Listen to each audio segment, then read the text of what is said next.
하겠습니다. 오늘 토론회는 사실 이런 취지로 열게 되었습니다. 지금 전 세계가 미일급 패권주의가 이제 약화되면서 자주화, 다극화 시대로 이제 전환이 되고 있습니다. 도처에서 그렇습니다. 저 중동, 아프리카, 그리고 남미, 유럽에서조차. 근데 유독 이 동아시아의 이 한반도 남쪽에서는 반미고 탈미고 무풍지대입니다. 바람이 없어요. 우리로 하여금 매우 깊이 성찰하게 만드는 지점이 아닌가 싶습니다. 한반도에 자주 없이 뭐가 되는 게 있습니까? 민생도 민주주의도 평화도 또 한반도 평화 없이 세계 평화가 있습니까? 이 지정학적으로 볼 때. 그래서 우리 활동가들이 정말 깊이 반성을 하고 지금 광복 이후에 80년 동안 미국 쇠사슬에 묶여가지고 꼼짝을 못하고 있는 이 비참한 현실에 대해서 이제는 더 이상 침묵할 수가 없다는 결연한 각오로 이제는 좀 움직여야 되지 않겠나, 이런 취지에서 어떻게 하면은 자주화 운동을 잘할까, 이런 제목으로 토론하는 것입니다. 그리고 발제자 토론자도 각계각층의 유명한 사람들이 아닙니다. 주로 노동자, 농민, 이 민중운동을 전신해왔고 또 오늘 오신 분들도 그러네요. 보니까 주로 이 자유통일운동 그리고 노동자, 농민운동을 주로 해오셨던 분들 위주입니다. 민중이 주도하지 않는 민족 자주가 이루어지겠습니까? 그런 의미에서 오늘 매우 뜻깊은 토론회가 아닌가 이렇게 싶습니다. 자, 그러면은 지금부터 발제는 20분간 해주시겠습니다. 1분도 넘지 마십시오. 철의 규율로 갑시다. 토론자는 10분씩 4분 하면 60분이죠. 청중 토론이 중요합니다. 총 합해서 한 20분. 뭐든지 질문하고 의견을 제출할 수 있도록 이렇게 준비해 주시고요. 그리고 토론자 상호 간에 질의, 의견, 토론을 한 10분 정도로 하고 마무리 발언을 발제 토론자가 1분씩 하고 모두 마치겠습니다. 1시간 반 정도 짧고 굵게 이렇게 토론을 진행하도록 하겠습니다. 그럼 김세창 우리 준비위원께서 발제를 시작해 주십시오.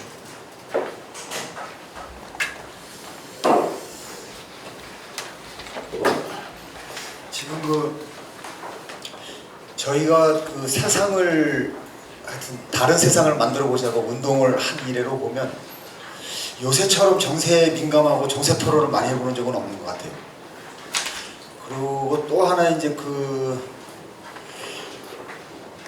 공통점이라고 할까요? 정세에 대한 민감하게 정세를 보는 반면에 지금처럼 벌어지고 있는 정세에 대한 일정한 무기력감이라고 할까요? 강박감이라고 할까요? 그러니까 이거를 또 가져본 적도 지금처럼 많이 있었던 데가 없던 것 같아요. 그래서 지금 많이들 이렇게 관계하시고 많이들 만나보시겠지만 정세에 대한 민감성과 무기력증이 교차하고 있는 이러한 현상들이 제가 만나는 일꾼들한테는 참 많습니다.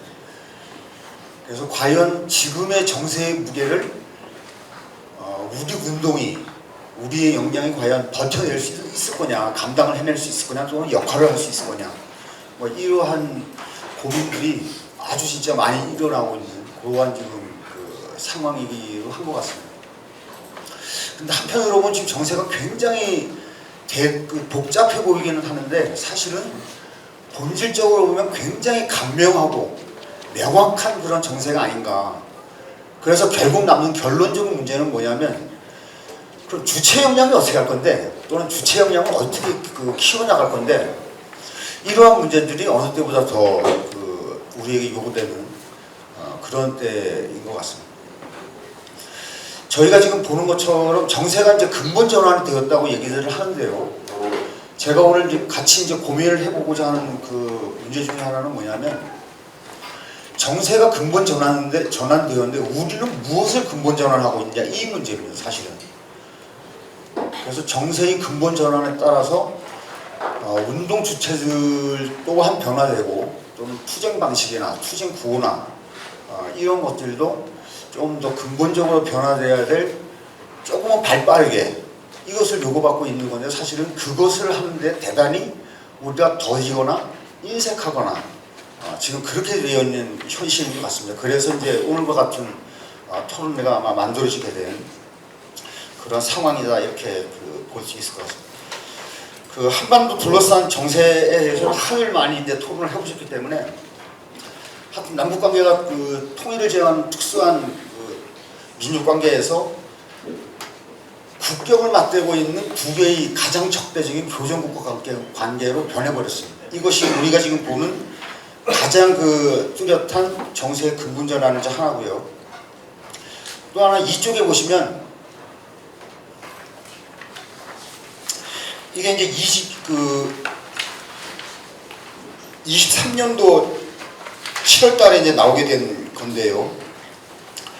조선민주주의 인민공화국의 전망적인 안전담보 체계 구축이라고 하는 내용의 담화가 한번 나온 적이 있습니다.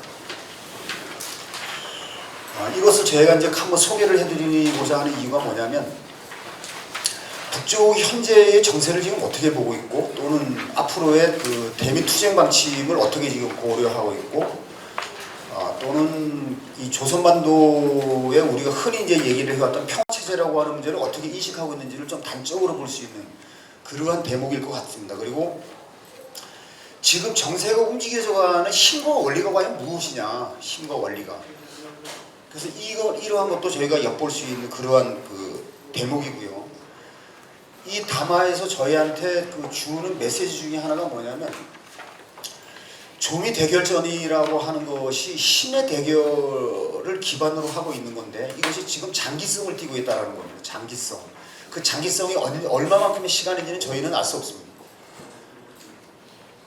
그래서 이 장기성을 띠고 있는 힘의 대결 국면이라고 하는 것이고 그것이 한편으로는 핵보육관의 하나의 핵단판이라고 하는 우리가 세계에서 유례를 찾아보지 못한 그러한 새로운 단판을 지금 보게 되는 이러한 지금 정세의 딱 꼭지점에 지금 와 있습니다.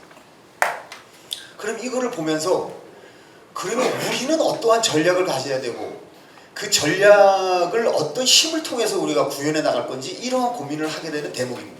그래서 요거는 이제 잠깐 그 소개를 해드리려고 하는 건데 그래서 현재 그 조미 대결 단계가 우리가 보통 얘기하는 최종 대결 단계 또는 최후 대결 단계라고 보통 얘기를 합니다. 왜? 핵단판이 이루어질 수밖에 없는 그러한 국면으로 가고 있기 때문에 이런 얘기를 하게 되는 건데요.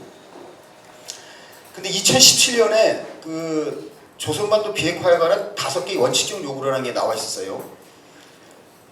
그래서 이제 모든 그 핵무기들을 공개해야 되고 기지들도 철폐하고 세계 앞에 검증받아야 되고 다시는 핵타격 수단을 끌어들이지 않겠다는 것을 담보해야 되고 핵을 사용하지 않겠다는 것을 확약해야 되고 그리고 남쪽에 있는 미군을 철수를 선포해야 된다라고 하는 그러한 것이 있었고 이것에 기초해서 1차, 2차 조미 정상회담을 했습니다.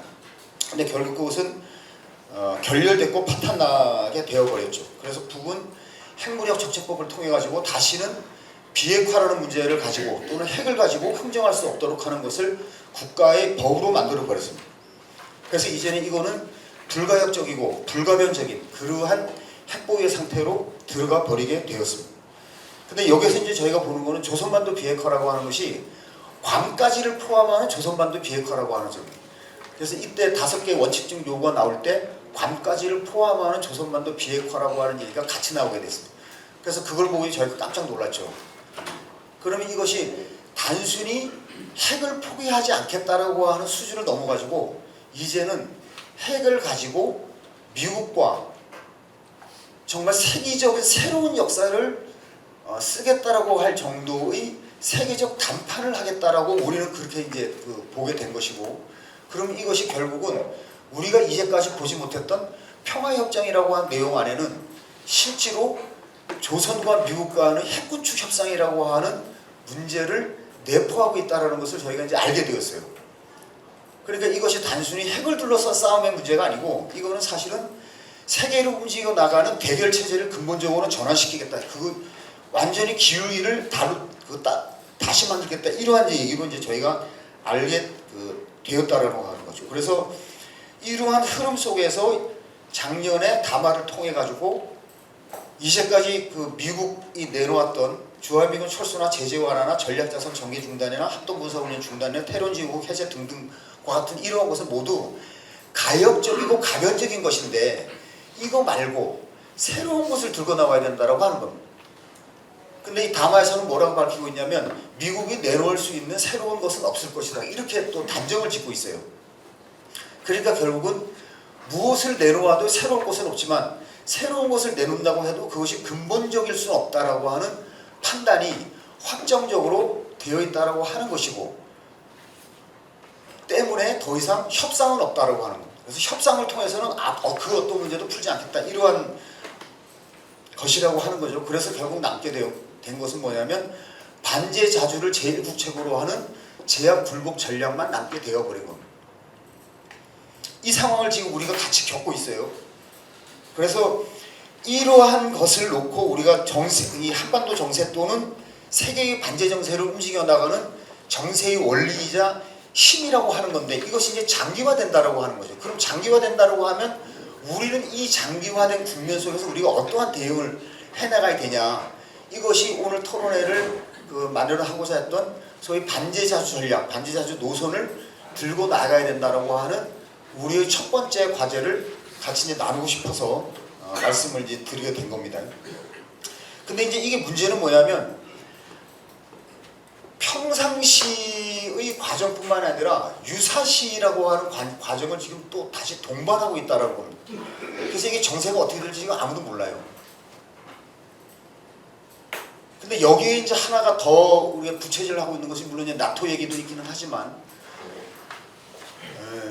이 서해라고 하는 지역이 뭐냐면 중국이 가지고 있었던 그 소위 도련선이라고 하는 게 있어요. 모든 도서들을 이렇게 그 체인처럼 엮여가지고 이 외세가 들어오는 것을 물리쳐내는 이러한 것뿐만이 아니라 중국의 본토를 수호하기도 하는 그러한 병행 전략을 갖고 있는 건데 이 도련선이라고 하는 것이 미국이 갖고 있는 도련선이 어디서 시작하냐? 백령도에서 시작을 해요. 그래서 백령도 거쳐서 평택 거쳐서 제주도 거쳐서 오키나와에서 저쪽에 이제 필리핀까지 이렇게 괌까지 연결되는 미국의 해상 동세선이 있는 건데 여기에 맞서가지고 중국도 도련선이라고 하는 걸 갖고 있는데 이것이 서해상에서 그것도 백령도에서 출발을 해요. 그러니까 조선이 갖고 있는 또 지역보고 반접근 전력이라는 것도 서해상에서 출발을 합니다. 그러니까 서해상의 지역이라는 것이 평화수용으로 만들자라고 했던 그러한 그 판문점 선언이나 이러한 그 이제는 공동선언의 어떤 그 담겨 있었던 내용들의 중대성이라고 하는 것이 사실은 핵을 보유하고 있는 조선, 중국, 그 미국이라고 하는 세 나라가 서해상에서 똑같은 해상 경계선을 갖고 있는 그 출발점이라고 하는 겁니다. 그래서 결국은 서해상에서의 작은 충돌이 한반도에서의 굉장히 넓은 또는 전국급의 그러한 군사 작전으로 비화 확대될 수 있는 이러한 가능성을 언제든지 갖고 있기 때문에 이러한 것을 포함하는 유사시 전략이 지금 그 갖고 있는 여기 조선의 전망적인 안전남보 체계라고 하는 이 안에 내용이 지금 다 포함이 되어 있습니다.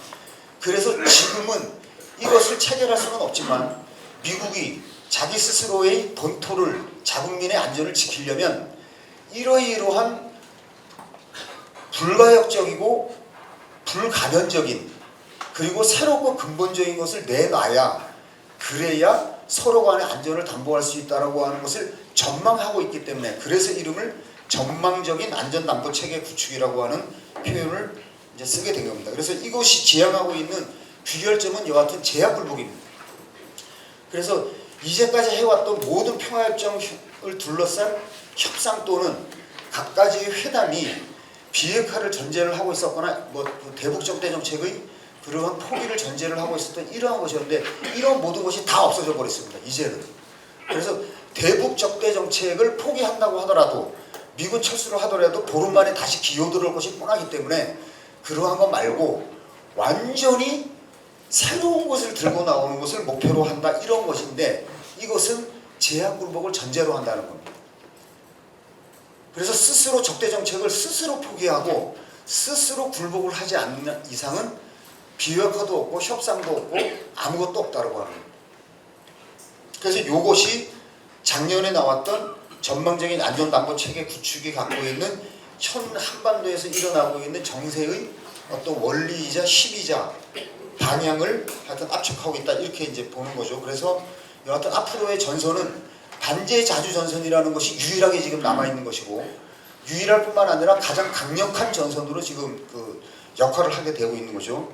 그리고 또 하나는 북쪽에서 조선에 있어서는 평화적인 사회주의 전면 건설이라고 하는 이러한 문제가 이제 걸려 있는 거고, 남쪽에서는 여하튼 반미자주 또는 반제자주라고 하는 우리가 본격적으로 해보지 못했던, 물론 80년대에도 했고 70년대도 했고 하지만 근본 정세가 변화된 상황에서 이제는 대한민국의 명운을 바꿀 수 있는 그러한 새로운 높이, 새로운 단계의 반미자주화 투쟁을 요구하게 되는 이러한 정세로 남쪽도 이제 맞닥뜨리게 되었다, 이러한 볼 수 있습니다. 그래서 이 장기 전략이라는 것 때문에 힘의 대결이 장기화된다라고 하는 것 때문에 사실은 통일이 없어지고 민족이 지워지고 하는 이러한 배경도 여기에서 작용을 하게 됐습니다.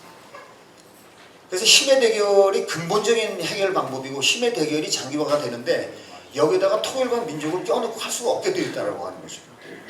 왜? 남쪽 정부가 계속 체제흡수 통일 전략을 가지고 대한민국 영토 조항을 가지고 계속 덤벼들고 있는 한은 더 이상 통일과 민족을 유지해서는 그것이 조미 대결 정세라는 것에도 맞지 않고, 그리고 남과 북의 관계도 더 이상 통일구가 아닌 교전 관계로 전환되어야만 한반도의 운명을 근본적으로 뒤바꿀 수 있다라고 하는 겁니다. 그래서 통일과 민족이 다 삭제되고 현재는 없어지게 되어버린 이러한 문제입니다. 그러니까 한쪽에서 통일을 결국 우리가 지향하게 될 건데, 그럼 이 통일 문제는 어떻게 하냐, 이러한 이제 궁금증이나 또는 아쉬움이나 또는 큰 문제인식을 갖고 있는 동지들이 참 많이 계세요. 그래서 그걸 이따가 다시 말씀을 드리는 걸 하겠습니다. 그래서 이러한 정세에다가 대고서 미국 놈들이 이제 서두르고 있는 것이 뭐냐면, 한반도를 기어이 같은 핵전장의 볼모로 삼고 중국을 견제하려고 하는 과정에 이것을 아시아판 나토를 만들어내고 그것을 떠받칠 수 있는 미일한 삼각 군사 동맹 체제를 구축을 해야 되는 이러한 것이 있고, 아시아판 나토와 유럽판 나토를 결탁시키려고 하는 이러한 것을 굉장히 빠르게 지금 만들고 있는 과정이고, 호주에다가 핵잠수함 기술을 이제 보내고 미국에서 만든 잠수함을 3척인가 이제 팔게 돼요. 그래서 2060년 되면 호주가 핵잠수함을 13척을 갖게 된다고 합니다. 그래서 결국은 이것도 사실은 중국에 굉장히 큰 위협이 될 뿐만이 아니라 현재 진행되고 있는 조미 대결에도 사실은 미국의 전력을 보강한다라고 하는 차원에서 굉장히 힘의 대결을 오히려 장기화시키는 또 하나의 요인이 될 수밖에 없는 그러한 요소로 지금 작용을 하고 있습니다. 그래서 여기에다 대고서 소위 인도태평양 4개국이라고 하는 것까지 집어넣어서 올해 안에 아마 5개국 안보협의체가, 새로운 안보협의체가 아마 만들어질 걸로 보고, 그래서 여기다가 이제 나토판 지소미아라고 하는 바이시스 협정을 윤석열이가 작년에 이제 동의를 해가지고, 그렇게 모든 것이 다 유럽 나토와 아시아판 나토를 지탱하고 주축 역할을 할 수 있는 미일한 전쟁 동맹 체계와 이거를 모든 것을 미국이 지휘하는 이러한 획일화된 체계로 이제는 가고 있는 이러한 지금 상태로 되어 있습니다. 근데 요번에 이제 핵억제 핵잔전 지침이라는 게 나오고, 뭐 청와대에서는 하여튼 뭐 굉장한 하여튼 진전을 갖다 난리 법석을 떨고 있는데, 사실은 과연 핵을 쓰게 될 건지, 첫 번째는 과연 핵을 쓰게 될 건지, 그리고 또는 윤석열이가 얘기를 하는 것처럼 한국과 미국의 핵을 공동 사용하는 그러한 협의 체계가 실제로 만들어진 건지에 대한 근본적인 질문은 여전히 남게 되어 있습니다. 그래서 이게 핵사용이라고 하는 것이 유엔사에서 하는 것도 아니고 한미연합사에서 하는 것도 아니고 미 전략사령부에서 하게 된단 말이죠. 그래서 이거는 인태사령부에서도 손을 못 대는 그런 핵사용법 문제를 과연 한국하고 미국이 공동 협의하고 공동 사용하는 이러한 지침을 갖게 되었다. 이거는 사실은 거의 거짓말입니다. 현재로서는. 근데 여하튼 이러한 현재는 공수표일 수도 있는 핵억제 핵자천 지침이라는 걸 내걸고 여하튼 긴장을 끊임없이 고조시키고 그러한 방향으로 어떤 전쟁 태세를 지금 갖추고 있는 것이기 때문에 이거는 사실은 굉장히 긴장된, 우리가 주목해서 볼 수밖에 없는 이러한 문제이다라고 볼 수가 있는 거죠. 그러면서도 하여튼 미국 놈들은 끊임없이 정세 관리를 지금 하고 있습니다. 그래서 뭐 삐란 문제든 하여튼 그 DMZ에서의 어떤 그 풍선 살포하는 문제든 이것을 하여튼 이놈들이 직접 나서가지고 지금 자제를 요청하고 있는 이런 지금 상황으로까지 가고 있는 이러한 상태고요. 근데 이거에 이제 반해서 조로 동맹 조약이 하여튼 맺어졌는데 사실은 이거에 대한 핵심적인 문제는 그렇습니다. 미국이 이제 핵보유국 조선과 중국과 러시아를 한꺼번에 상대해야 되는 이러한 무지막지한 그 정세 변화가 이제 오게 됐다라고 합니다. 그래서 결국 우크라이나의 문제에 있어서도 조선과 러시아가 미국을 상대로, 우크라이나를 상대로, 나토와 유럽을 상대로 같이 싸울 수밖에 없는 이러한 상황이 점점 다가오고 있다라고 하는 겁니다.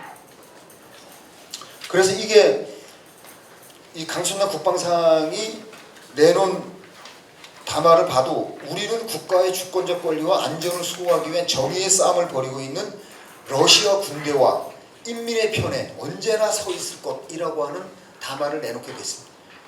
이거는 이제 엄청난 거죠.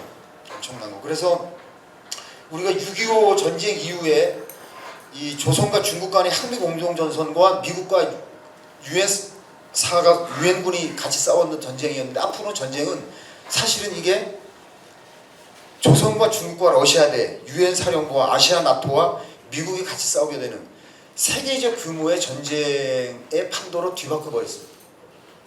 그래서 이게 우크라이나나 대만이나 한반도나 이런 데가 3차 세계대전의 새로운 도화선 또는 화약고가 되고 있다라고 하는 얘기가 이렇게 해서 만들어지고 있는 거라고 하여튼 판단이 됩니다.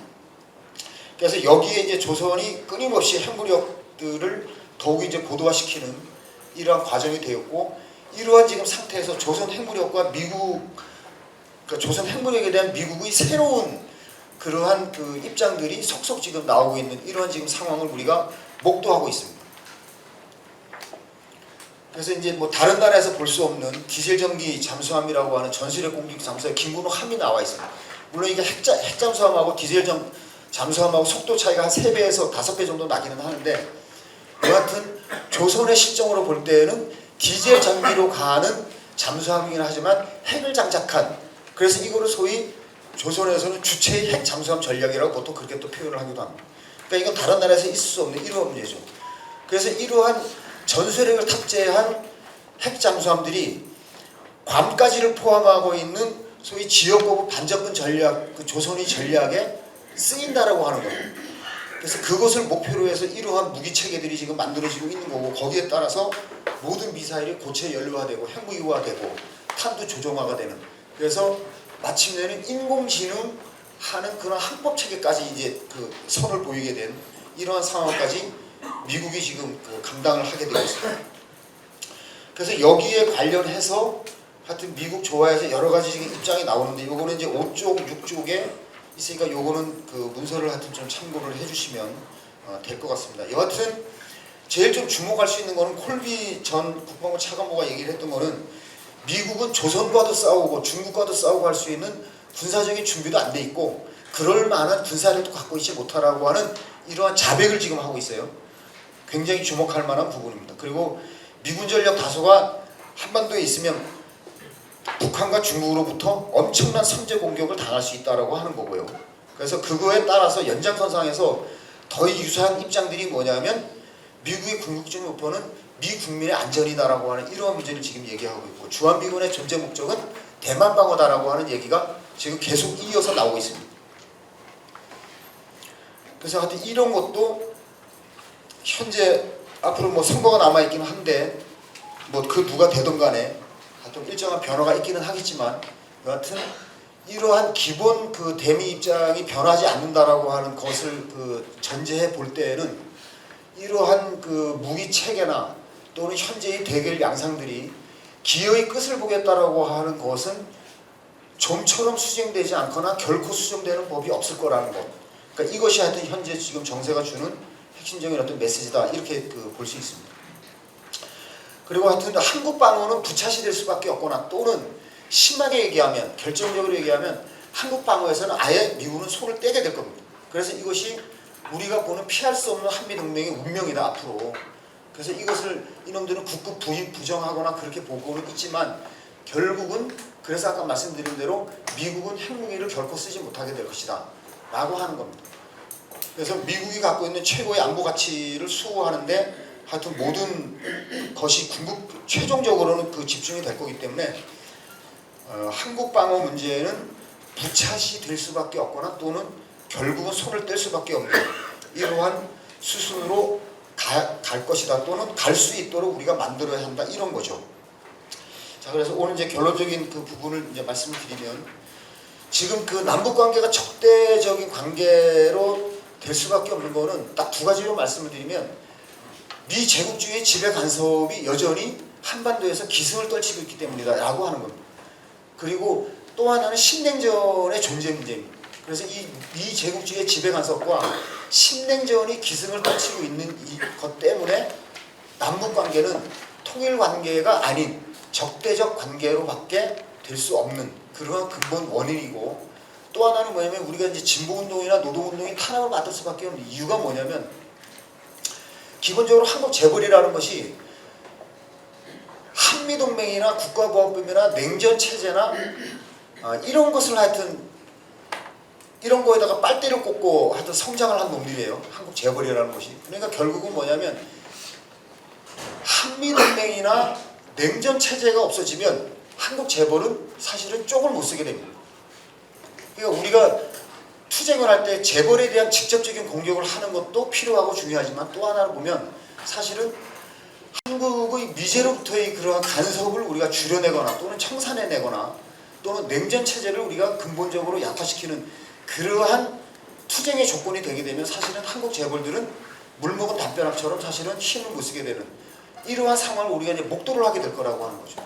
그래서 이러한 이제 우리가 정세를 가지고 지금 있기 때문에 결국은 우리가 대한민국에서 운동을 하고 있는 우리도 세계 추세에 맞게 자주와 다국화라고 하는 정세에 올라타거나 또는 그 정세에 힘을 실어낼 수 있는 정세에 호응하는 운동을 해야 한다 이런 겁니다. 그래서 우리가 자주와 다국화라고 하는 것이 단순히 남의 나라에서 보는 그러한 정세 문제가 아니라 대한민국의 근본 문제, 한반도의 근본 문제를 해결해 나갈 수 있는 지름길이면서도 가장 근본적이면서도 가장 힘있는 방법이다. 이런 겁니다. 그래서 이제 이러한 거에 따라서 저희가 정세인식의 근본 변화나 투쟁 방식의 근본 변화나 이런 근본 변화들을 우리가 지금 해야 돼요. 그리고 거기에 따라서 제일 저희가 당면하게 꽂고 저희가 이제 고민하고 있는 것이 반미 전선을 어떻게 만들 것이냐.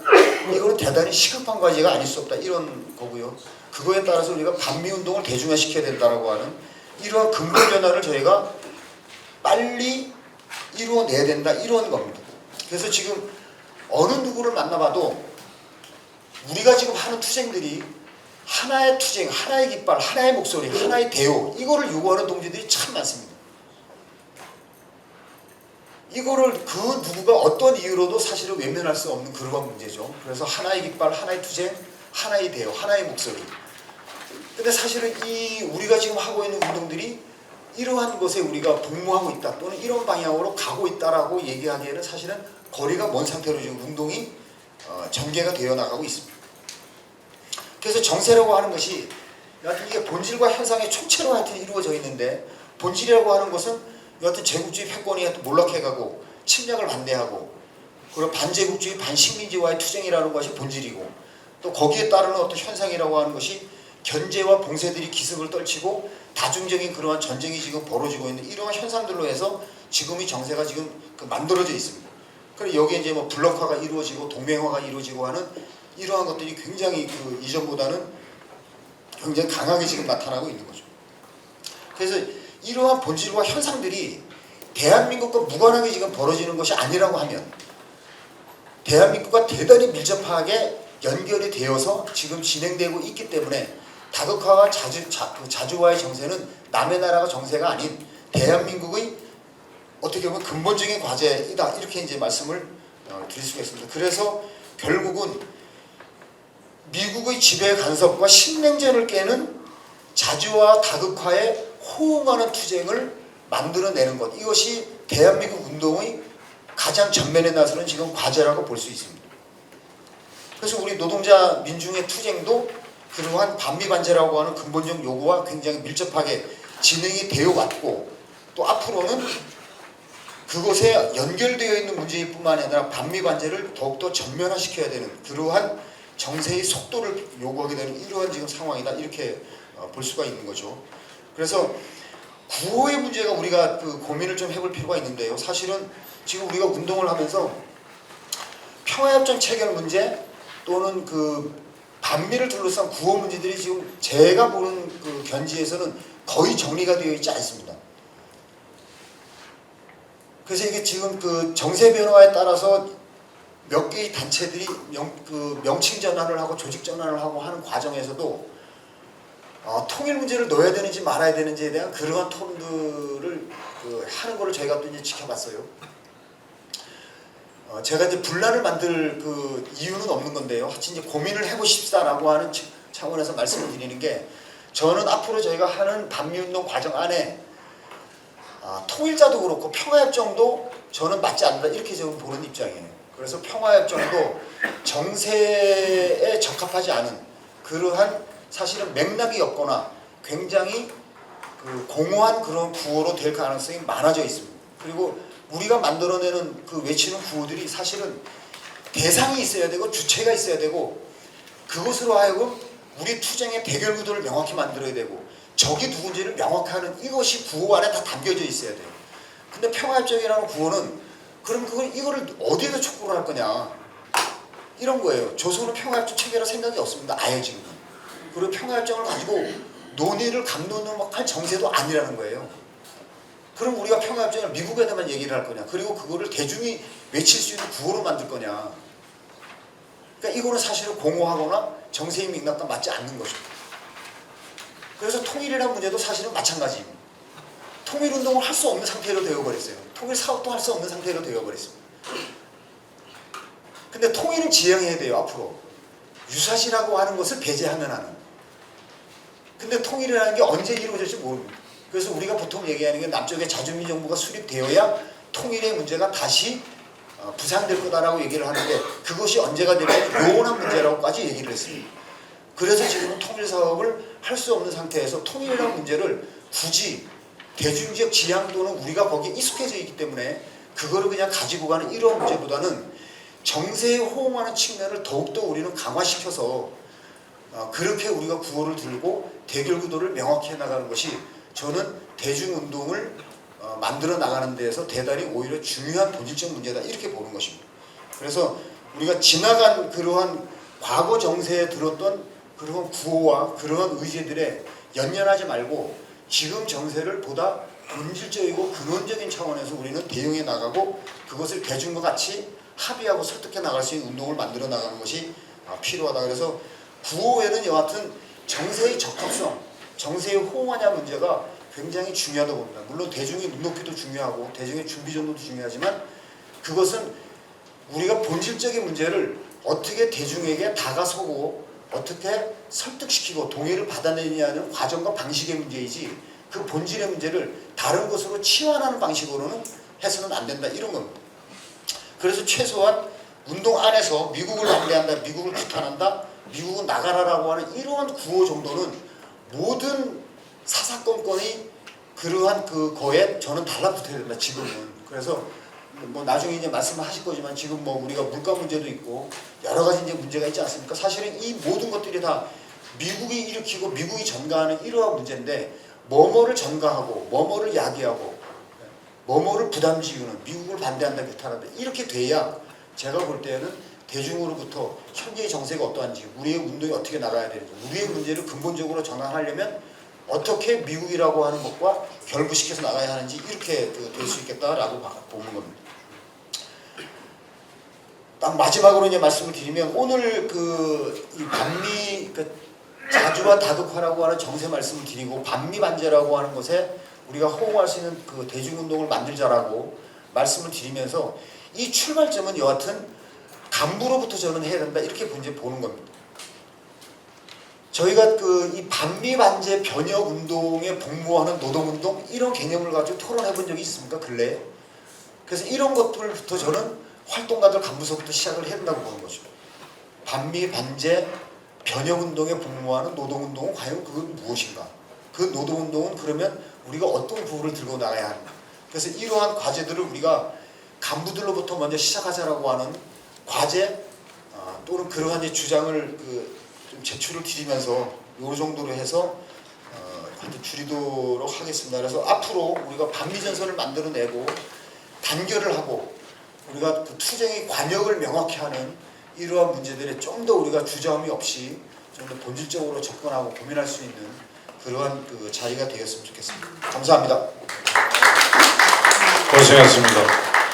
정치 관련해서 요즘 굉장히 혼란스럽죠. 북쪽의 적대적인 두부와 관계 이런 표현이 과연 어떤 의미를 가지느냐. 전술적인 조치다, 전략적인 변화다 이런 헷갈리는 지점이 있고 또 조약에 대해서도 여러 가지 해석이 있고 또 이제 저쪽 서방 쪽에서는 이 한미일 군사동맹 완성을 향한 이 한미일 군사연습의 강화 그리고 아태의 동아태 이 동진 전략에 대한 이해 이런 것들이 맞물리면서 우리로 하여금 이 정세를 예리하게 좀 볼 필요가 있다. 이런 시기에 분명한 입장을 좀 담아서 얘기를 해주셨습니다. 그리고 모든 투쟁을 반미 반제 자주로 지향해야 되고 결합시켜야 된다. 생존권 투쟁이든 윤석열 퇴진 투쟁이든 심지어 기후위기 극복 투쟁이든 그 어떤 투쟁이든 미국 제국주의자의 극복 없이는 제대로 되지 않기 때문에 그걸 지향해 나가고 그리고 정치의 요구에 맞게 해나가야 된다는 발제를 해주셨습니다. 그 사이에 몇 분 오셨는데요. 소개해드리겠습니다. 우리 이규재 민주노총 초대 통일위원장이 있었습니다. 범민현 전 의장님 오셨습니다. 그래서 앞이 잘 안 보여요. 누군지 항상 이름을 얘기해 알아먹습니다. 노중선 선생님 저 뒤쪽에 계십니다. 우리 사회보시고 그리고 우리 정의헌 민주노총 전 수석 부위원장이 오셨습니다. 자, 그 다음에는 토론에 이제 들어가도록 하겠습니다. 토론은 네 분인데요. 순서를 이렇게 잡았습니다.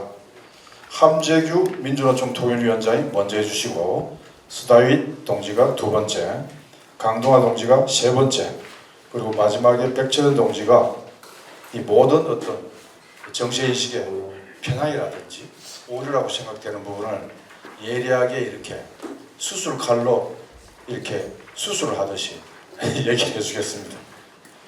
자, 먼저 10분씩입니다. 발제가 좀 길었죠? 시간 맞춰주시고요.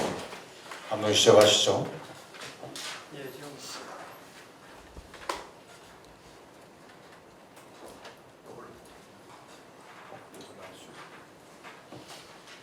예, 지금 3시 45분인데 55분까지 딱 마치면 되는 거죠?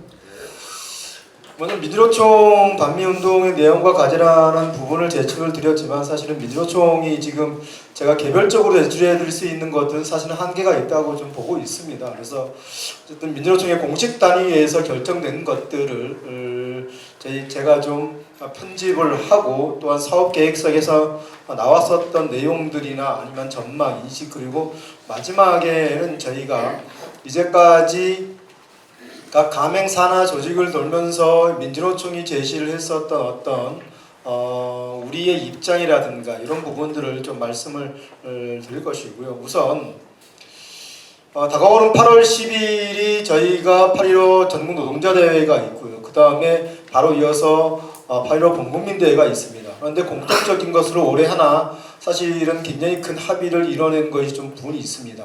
윤석열 퇴진이라는 지금까지 서로가 사실은 굉장히 많이 고민을 했었고 또한 그 퇴진이라는 글자보다는 조금은 좀 유화된 글자를 쓰는 단계에서 명확하게 한 것으로 그 대회 명칭을 좀 넣었습니다. 거기에는 제시민사회단체의 굉장히 많은 어르신들과 또한 사회단체들의 굉장한 큰 힘이 노리됐고요. 그 8.15 대회가 윤석열 퇴진의 교두보를 이루는 이러한 시기로 다가왔으면 좋겠습니다. 또한 민주노총의 결정적인 입장은 아까 말씀하셨던 지적에서 또한 2002년 효순미 선언의 죽음에서 일어났었던 반미의 물결이 너무나도 잠잠해진 부분에 대해서 극명하게 운동의 한계점이 있고 또한 반성과 성찰이 이루어진다는 것은 분명하게 느끼고 있습니다.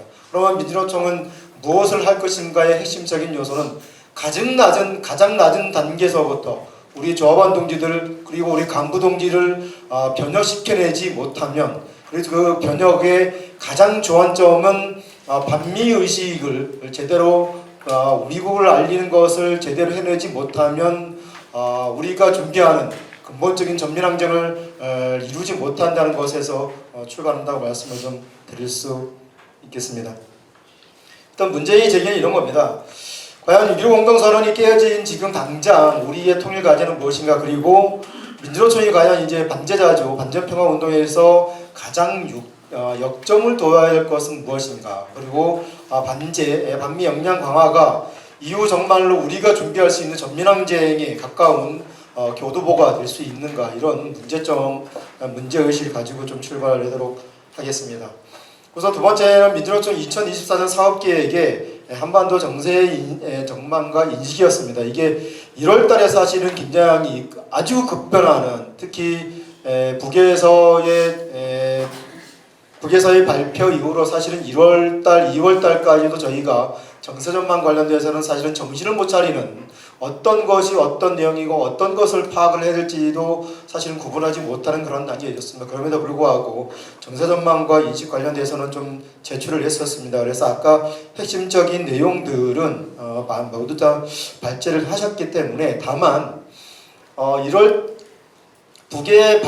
조선의 발표 이후에 지금까지의 상황을 보면 한반도에서 가장 많이 일어났던 것은 사실은 군사연습이었었습니다. 특히 1사분기 같은 경우에는 약 100일 동안 약 90일 정도의 기간에 사실은 79회의 전쟁연습이 일어났는데, 이것은 이전에 없었던 군사연습이고 이것이 계속 확장되는 분위기였다가 3, 4월 달에 사실은 좀 잠잠했었죠. 그러다가 다시 확장되는 분위기고 결국은 프리덤 실드까지 넘어가는 그런 단계가 있고, 결국은 8월 달에 핵 전쟁 연습이라는 부분까지도 지금 확장되는 분위기를 그렇게 서술했다라고 좀 보시면 될 것 같습니다. 근데 연초에 두 번째 점이 뭐지? 연초에 사실은 진행된 최고인민회의에서 남쪽에 대해서 일괄적으로 평가한 것은 그것이 민주를 표방하든 보수를 표방하든 딱 한 가지였죠. 그래서 북한의 정권 붕괴와 흡수 통일을 결국은 6.15 선언은 완전히 깨진 것이 아닌가라는 것을 극명하게 보여주는 것이었었고요. 이것에서 출발을 해서 결국은 아까 말씀하셨던 남한 내에서의 6.15를 지향했었던, 또한 6.15 선언에서 지향을 했었던 모든 그 약속들이 실천했었던 조직들이 전부 다 사실은 변화를 이뤄낼 수밖에 없는 그런 구도였다라고 좀 말씀을 드릴 수 있겠습니다. 나머지 내용들은 사실은 좀 보시면 될 것 같고요. 마지막에 그 반과로 사번의 2024년 지난 7월 10일 날 저희가 7차 통일위원회에서 했었던 정세 관련된 설명이 좀 있습니다. 그래서 저희가 핵심적으로 말씀드릴 수 있는 내용은, 윤석열 정권은 정권의 이기 돌파를 위해서 한반도 전쟁을 조장하며 이것을 적극적으로 지금 활용하고 있다라고 저희가 결론을 내렸습니다. 그래서 또한 아까 군사적 해상 경계선이 규정되어 있지 않은 상태에서의 끊임없는 도발, 그 남쪽에 흔히 말하는 도발 같은 경우에도 결국은 서로가 강경 대응을 예고한 상태에서 우리의 역할이 어떤 것인가, 특히 6월 말에 있었던 한미일 군사동맹에 가까운 다양한 훈련은 프리덤 엣지 훈련을 또 하고, 또 아까 말씀드렸던 8월에 을즈 프리덤 실드 같은 경우에는 사상 첫 핵전쟁 연습을 하는 가운데에서의 그러면 민주노총이 어떤 방향으로 나갈 것인가를 말씀드릴 수밖에 없는 상황이었었습니다. 5번입니다. 그래서 민주노총의 입장은 명확하게 네 가지 말씀드릴 수 있겠습니다. 이 한반도 전쟁은 어디에서 비롯되었는가? 그리고 전쟁의 시나리오로 간다 그러면 그 전쟁은 반드시 막아야 된다는 것. 그리고 자주 없이 평화도 없다라는 것, 평화도 없고 그리고 통일도 없다라는 것을 명확히 해야 된다. 그리고 최우선은 전민항쟁을 준비하기 위한 사상적 역량 강화에 그 어떠한 총매진해야 된다는 것이고요. 그래서 올해 2024년 민주노총 통일위원 사업계획도 큰 주제는 그렇게 잡았습니다.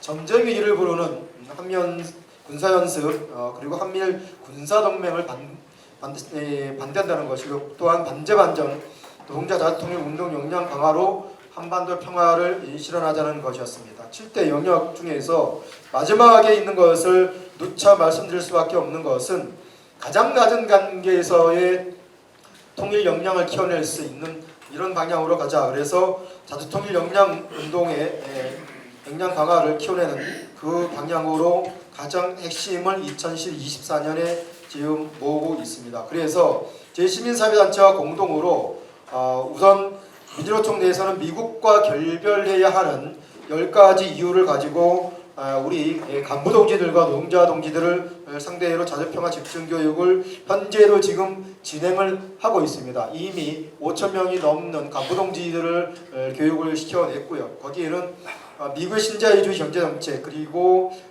미국의 자기의 이익 경제만을 위한 그리고 한국의 기업 수탈하는 것들 그리고 미국이 손대는 모든 것에서 전쟁이 일발한다는 부분 그리고 미국은 한국을 10년 전에 똘마니로 만들고 미국의 전쟁 연습은 결국 미국 때문에 스스로 전쟁 나게 만든다는 부분 그리고 이전에 한국 정치에 무단히도 개입해서 학살과 쿠데타, 공작을 일삼았다는 부분 그리고 미국은 한국의 모든 주권을 침해하고 있고 경제를 출하시키고 있으며 미국은 가장 추악한 나라라는 것을 그리고 다국화 시대에서의 결국은 미국은 종이 호랑이로 전락하고 있다는 이런 10가지의 주제를 가지고 미국과 결별해야 한다는 것을 하고 있고요. 미국 바로 알기는 우리 제시민사회단체와 전부 다 공동으로 제작하고 있는 내용입니다. 그래서 다음 주에 최종적으로 발표를 하게 되는 내용입니다. 또한 그래서 민주노총 하반기에 이 주제를 상대로 전체 조합원 교육을 낮은 단계에서부터 실현을 해나간다 이렇게 좀 말씀을 드릴 수 있겠습니다. 마지막 결론을 좀 말씀을 좀 드리겠습니다.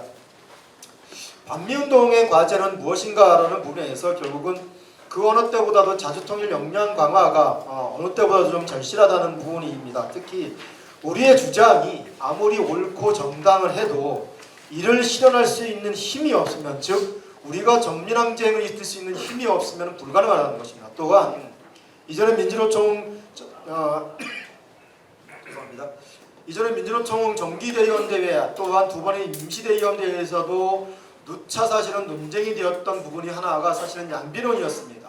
이 양비론을 저희가 깨지 못하면 그래서 양비론을 깨지 못하는 새로운 높이의 어떤 반미반전 투쟁으로 또한 통일 역량으로 역량 강화로 나가지 못한다는 부분이 걸려 있습니다. 또한 자주적인 역량을 이전보다 더 꾸준하고 그리고 최고조의 강도로 키워내고 발굴해야 된다는 것. 그리고 두 번째는 아까 말씀드린 대로 전쟁 위기가 어디에서부터 비롯되어 있는가를 근본적인 원인을 찾아가는 투쟁 그래서 거기에서부터 투쟁 방향성을 정립해내고 결국은 판도를 지금 미국의 판도가 남중국해와 동중국해 즉 우리의 서해죠 이쪽으로 몰라오고 있는 그 전쟁의 먹구름을 또한 그 한반도를 격전의 장으로 만드는 패권을 유지하는 것을 결국은 미국의 목적이 그것에 불과하다. 그래서 이것을 걷어내기 위한 투쟁이 좀 필요하다는 것이고요. 결론은 한반도를 비롯한 동북아 지역에서의 전쟁 위기는 결국 미국의 패권 몰락의 위기 상황에서 무력을 사용해서 필사적으로 패권을 사수하려는 데서 비롯되었다 이렇게 말씀을 드리고요. 마지막입니다. 전민항쟁의 결국은 사상적 근거지가 민주노총이 되어야 되고 그리고 그 사상적 근거지를 바탕으로 해서 반제반전 투쟁에 나서야 된다는 것이고 이것은 결국 시민과 현장 대중성을 가지고 그리고 그 전파성을 높여내야 된다는 거고요. 또한 전민항쟁의 사상적 근거지로 해서 역할을 우리 민주노총이 그 책임과 투쟁을 실천하기 위한 역량화의 필요성이 있다는 것이고요. 결국 이렇습니다. 많은 문제 제기 중에서 하나가 통일은 사라진 것이냐라고 지금 반문하는 동지들이 굉장히 많습니다. 사실은 우리 조합원 동지들에게서도 그러한 내용이 많이 나옵니다.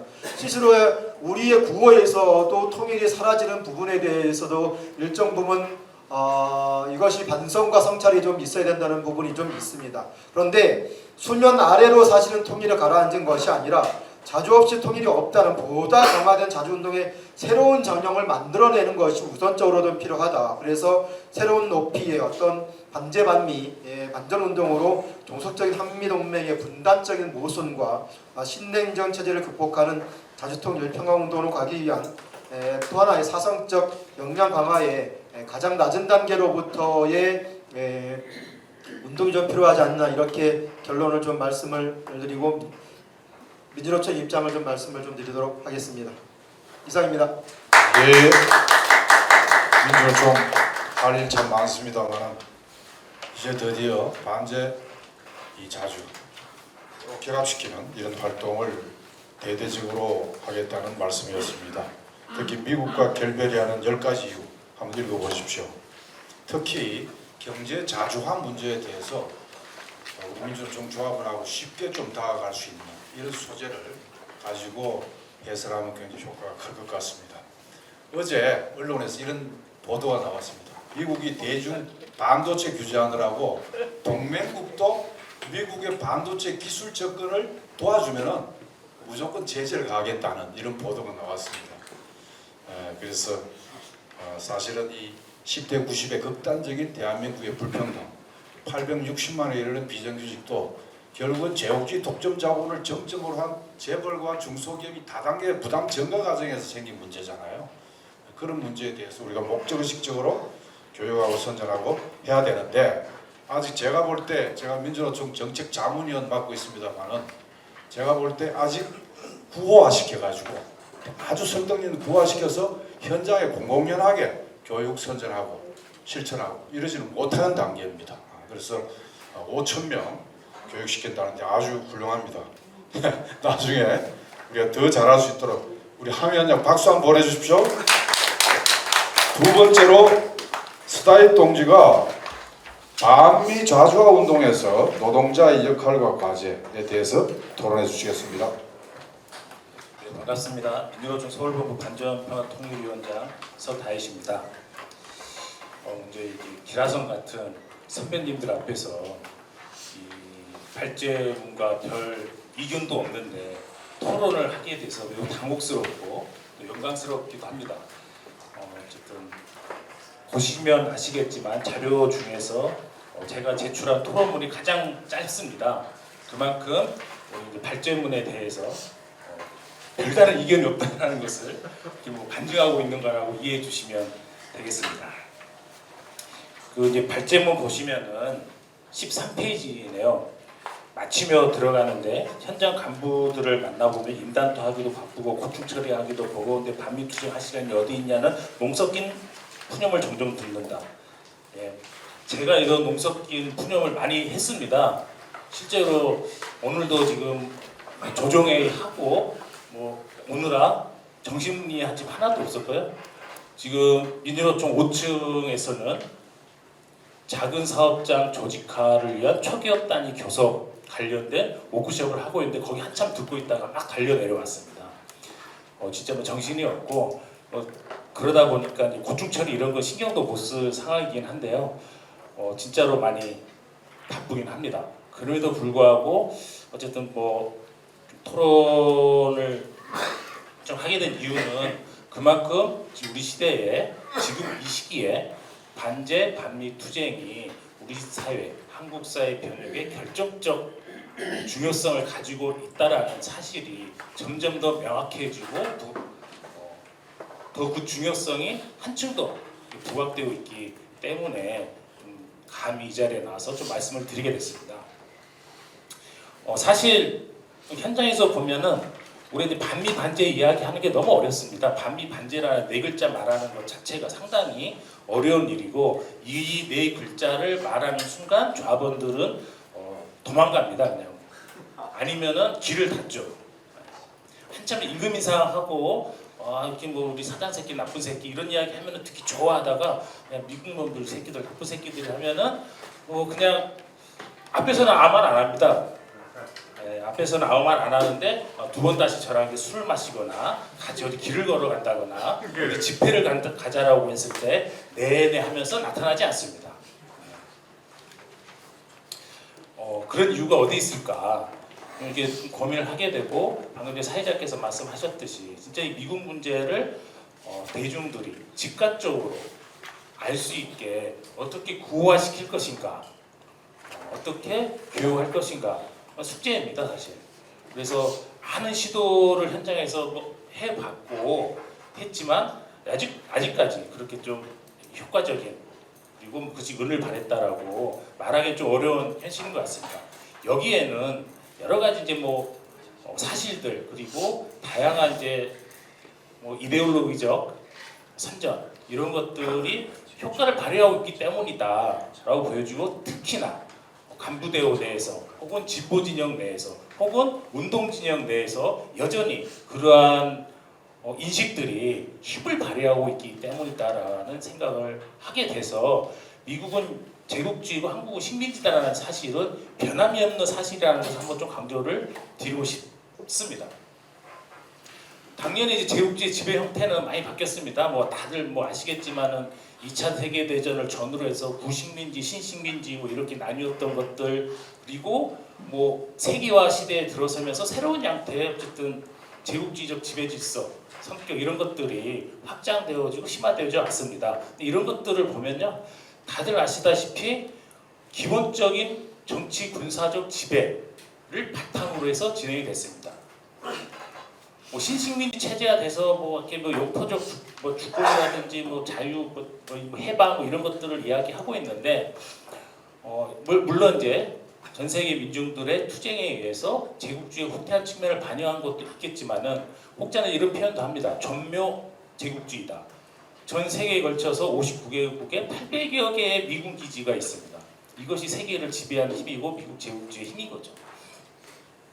이런 사실을 무시하고 단순히 경제주의적으로만 바라봐서는 안 될 것이다 라는 거고 또한 경제적으로도 전 세계적인 수탈을 지속 강화해온 것이 미국을 중심으로 한 서방 제국주의 나라들입니다. 이러한 사실들을 이렇게 외면하고 있으니까 마치 미국식 자유주의, 미국식 민주주의, 미국식 가치체계, 미국식 경제현실, 경제질서 이것이 궁극의 가치인 것처럼 우리가 추구해야 될 그 무엇인가인 것처럼 우리 진보 진영 내에서도 이야기되어지고 있고 기정사실화하고 있죠.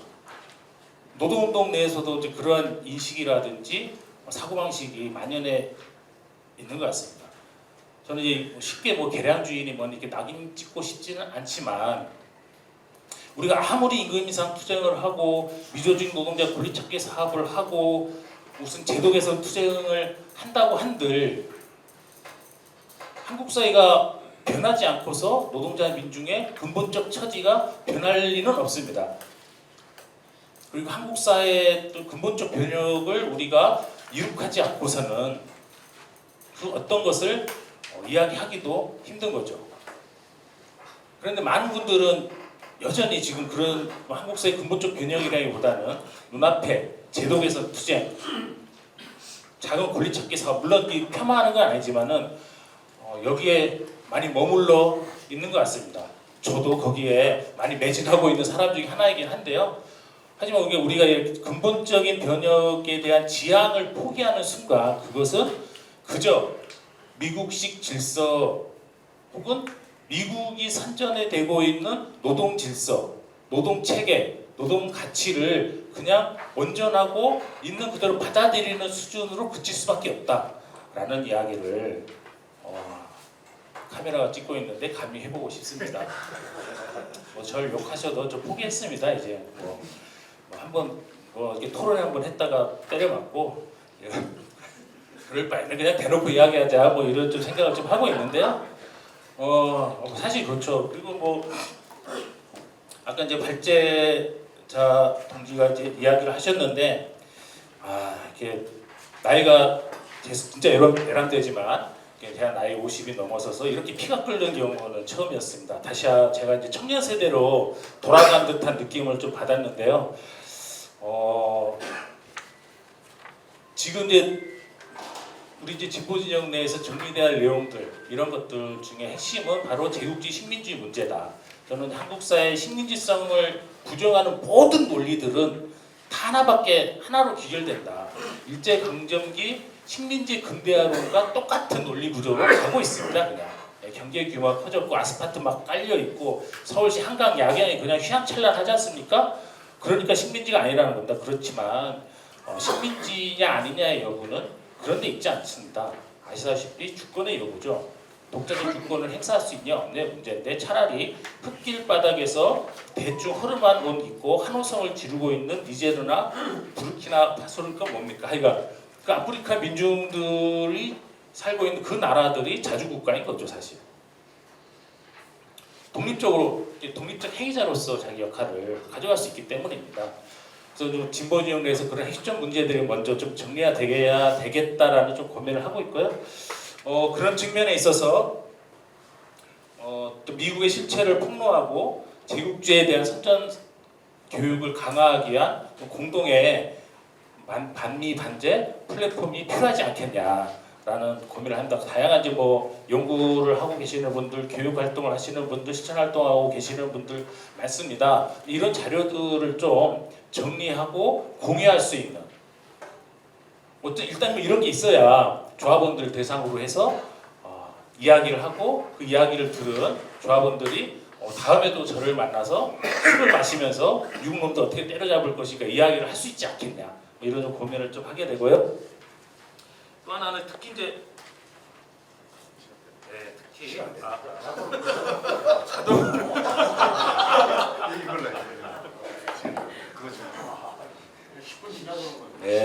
죄송합니다. 그리고 어쨌든 노동운동이 좀 특히 민주노총이 어쨌든 반미 반제 어떤 이러한 기조에 걸맞는 산업정책, 노동정책을 개발해야 된다라는 좀 고민이 있습니다. 실제 미국이 이미 이제 한국 제조업 기반을 다 쓸어가고 있는 거 아니겠습니까? 진짜로 이제 동맹 약탈 체제인데 이런 상황에 대해서 어떻게 좀 자기 정책을 좀 펴고 이야기를 해야지 좀 더 설득력 있게 가져갈 수 있지 않겠나. 그리고 이제 통일선봉대 관련해서 상당히 좀 비판적인데요. 뭐 옆에 이제 우리 통일위원장님 계신데 이런 말씀. 통일선봉대 대장을 결의하셨습니다. 근데 저는 중앙으로 모아서 하는데 사실 점점 그 실효성이라든지 대응적 영향력이 많이 감소하고 있다라는 거고 이게 실제로 어쨌든 대중적이고 이런 통일선봉대인가라는 고민을 솔직히 하게 됩니다. 지역으로 가면요. 예전에는 지역에 이제 뭐 통일 행사도 많이 있었고 그 통일 행사를 중심으로 해서 지역에 있는 뭐 청년 학생들, 정당, 사회단체, 노동자에 모여서 같이 막 뭘 만들어내고 이런 게 많았었는데 지금 거의 사라지고 없습니다. 서울에서도 세 군데 정도밖에 하지 않는 걸로 알고 있어요. 그래서 오히려 좀 그런 물론 이제 중앙 통일 선봉대도 필요한데요. 어쨌든 지방화 시키고 지역화 시켜내서 지역에서 또 이런 좀 흐름들을 만들어 나가는 것들이 중요하지 않겠냐 뭐 이런 거 고민합니다. 그리고 이제 뭐 전쟁 정세 뭐 이런 것들은 제가 잘 모르겠는데 좀 한 두 가지 측면에서 진짜 우려됩니다. 미국이 가치 사슬을 재편하고 제조업 기반을 확충하기 위해서 막 한국 재벌들을 쪼아가지고 막 하고 있습니다. 저는 이런 것들이 오히려 좀 전쟁의 가능성을 높이고 있다, 진짜. 실제로 미국의 어떤 제조업 생산 능력이 전쟁을 전면 전쟁을 치를 수 있을 만큼의 실력이 되고 있지 않은데 그 실력을 확충하려고 하는 거 아니냐. 실제 전쟁을 하기 위해서. 뭐 그런 걱정이 한편에 솔직히 있고요. 또 하나는 이제 부채 경제입니다. 부채 엄청 어마어마하게 좀 쌓이고 있죠. 하루에 31억씩 쌓인다는 이야기도 있고 1년에 미 국방비 예산에 이자를 갚아야 된다라는 이자가 발생한다는 이야기도 있는데 이 부채를 해소할 수 있는 가장 쉬운 방법은 그냥 폭력적으로 정리하는 겁니다. 이런 것 때문에 오히려 이제 부채 경제 때문에 미국이 전쟁 못할 것이다라고 예상하는 학자들도 많이 있는데 저는 역으로 미국의 폭력성을 너무 쉽게 보고 있는 거 아닌가 이런 걱정을 하게 돼서요. 어쨌든 이게 전쟁 정세에 관련해서도 A주시에서 민주노총 통일위원장님 용도 따라 열심히 이제 반전 평화 투쟁도 하도록 하겠습니다. 이상입니다. 감사합니다. 훌륭한 토론이었습니다. 우리 서동지 이름이 다윗입니다. 다윗. 골리앗이 맞짱 떴던 다윗. 제가 어떤 토론문보다도 읽어보면서 굉장히 현실을 반영한 실감나는 정확한 그런 토론문이라고 생각을 합니다. 우리가 임단투에는 눈이 반짝반짝 하다가도 미국의 대미 예속 얘기하면은 남의 문제로 생각하는 이 노동대주의 현실을 이게 누구 책임인가? 우리 활동가의 책임이라고 생각합니다. 준비가 안 돼 있습니다. 정책 일꾼이 저나 우리 김성엽 원장 같은 사람 책임입니다. 풍부하게 이 소재를 주고 그걸 구호로 만들어서 대중운동에 써야 되는데 그러지 못했다. 그동안에 교류 협력에 취했나? 반영 투쟁에 만족 그냥 자족했나? 하는 이런 이제 우리가 오늘 반성을 하게 됩니다. 굉장히 중요한 지적을 하셨고요. 다음으로 이어가겠습니다. 우리 강동화 위원장님, 노동자 반미 투쟁 역량 강화를 위한 노동조합의 역할에 대해서 얘기를 해주십시오. 예. 제가 한 2년 만에 서울에 왔는데 괜히 서울에 사람들 총고생 있는 사람 불러가지고 귀찮고요. 아까 이제 앞에 발제하신 분하고 토론하신 분 좀 수준 높은 내용을 했다면은 저는 좀 속물적인 내용을 좀 얘기를 하고 싶습니다. 또 하나는 보니까는 이제 저는 발제에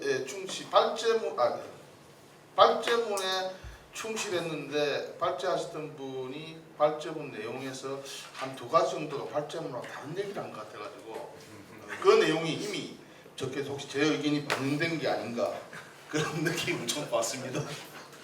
본인이 인식이 될지는 인식 안 할지는 모르겠지만 일단 한반도 정세가 긴박하다고 얘기를 하는데 좌원들은 그렇게 생각하느냐? 좌원들은 평온합니다. 한반도 정세 긴박하다고 생각하지 않습니다. 이게 이제 운동의 요구하고 현실하고 일치시키는 문제에 대한 고민이 없으면 더 이상 저는 진전이 없을 거라고 봅니다.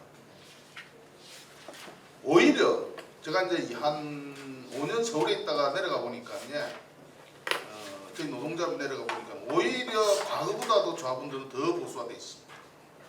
쉽게 말해서 과거에는 무슨 통일행사를 하면 반미구호나 반미노래를 자연스럽게 부르고 했는데 일절 그런 게 없습니다. 5년 지나고 다시 노동자로 내려가 봅니다. 그 정도로 긴박하다고 생각하지 않고 정서적으로 오히려 후퇴된 이게 제가 저희 노동자만 그런 줄 알았더니 민주노총 전반적으로 그렇습니다. 그게 이제 어떻게 해서 그렇게 됐는지 모르겠지만 결론적으로 그렇다라고 생각되고요. 그 다음에 또 하나는 근본적인 문제의식인데 한국의 자본가들 계급의 문제를 뭐 해결될지 안 될지만 해결하면은 노동 해방이 되느냐? 저는 노동 해방이 안 된다고 봅니다. 근데 우리는 노동 해방을 위해 싸우거든요. 외세의 문제와 미국의 문제를 해결하자면 노동 해방 안 됩니다. 이 문제들을 어쨌든 현장도 그렇고 우리 간부들도 간과를 하고 있다 이렇게 좀 생각합니다. 그 다음에 조합원들은 반미 투쟁을 원하는가? 조합원들은 빚내서 미국 주식 투자하고 있습니다. 그 과거에 민주노총 내에서 민주노총 간부들이 한국 주식 투자에서 문제됐던 거 아시지? 주식을 투자한다는 얘기는 자기 돈이 들어가 있다는 얘기예요. 그 기업이 망하기를 원하겠습니까? 데모를 열심히 하겠습니까?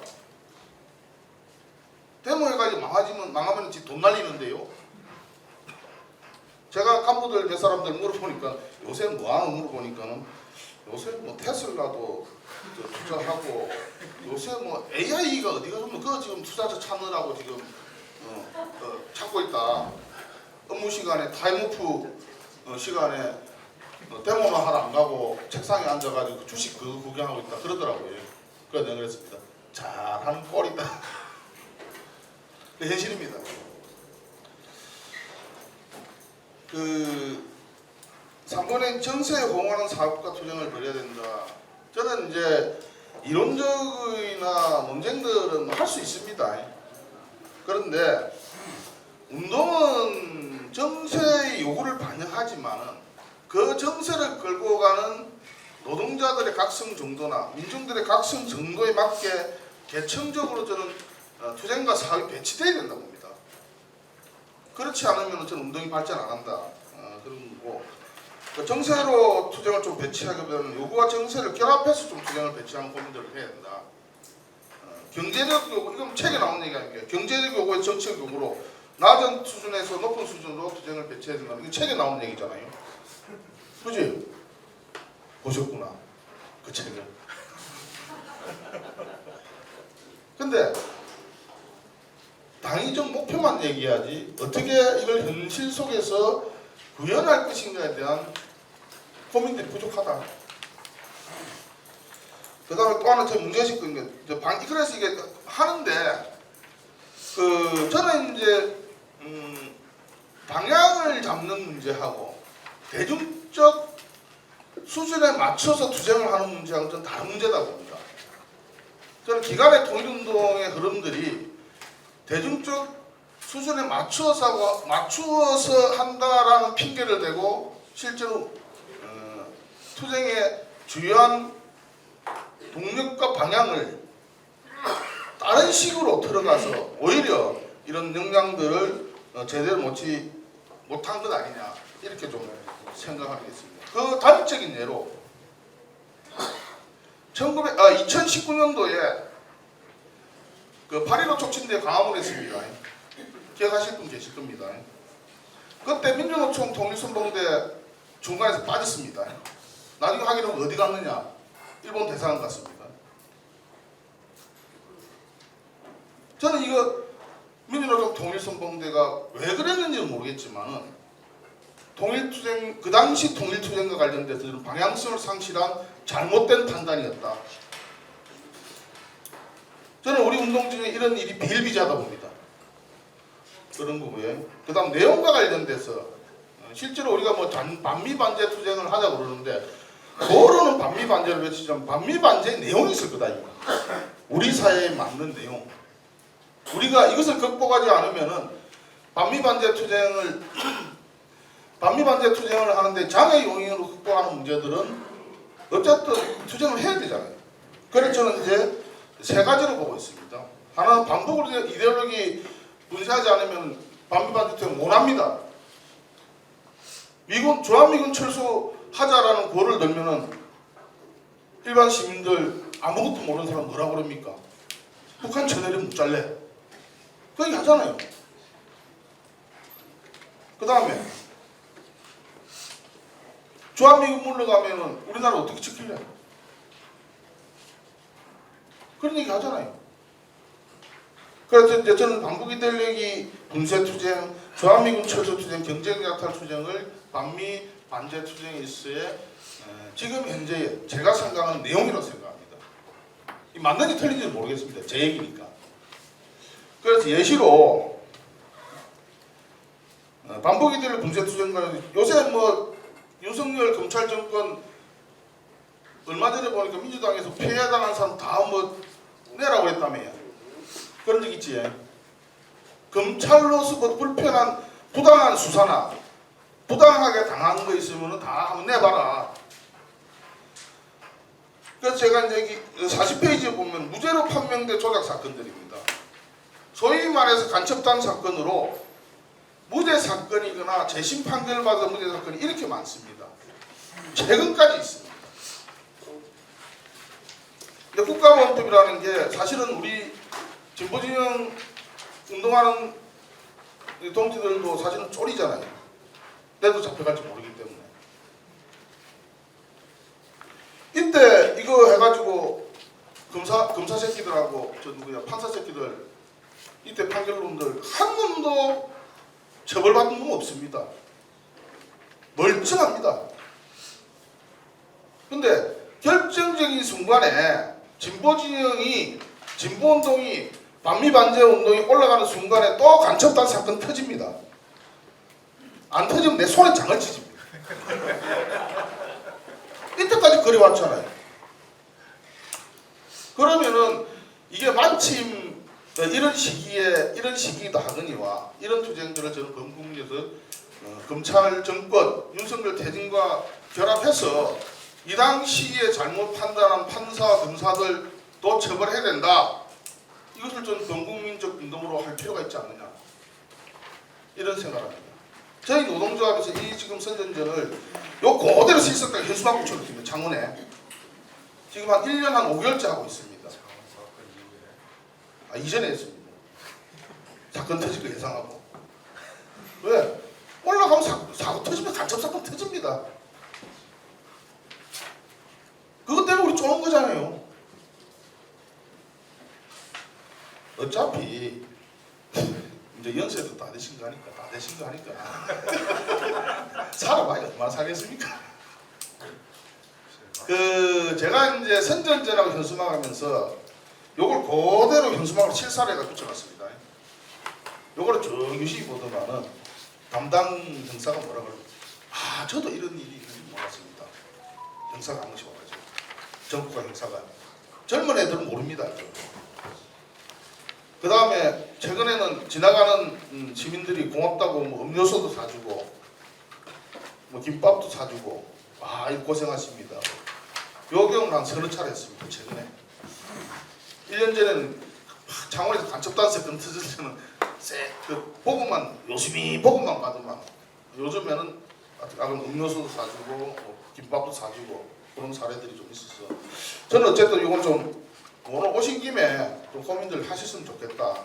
안 되면 뭐 그럼 노는 뭐 할 겁니까? 이거 좀 하면 안 되겠다.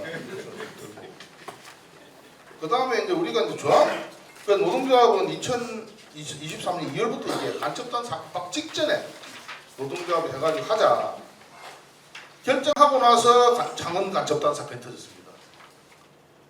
그 지금까지 좀 진행을 하고 있다. 일주일에 5월 2회씩 지금은 이제 확대돼가지고 이제 창원하고 진주하고 두 곳에서 하고 있습니다.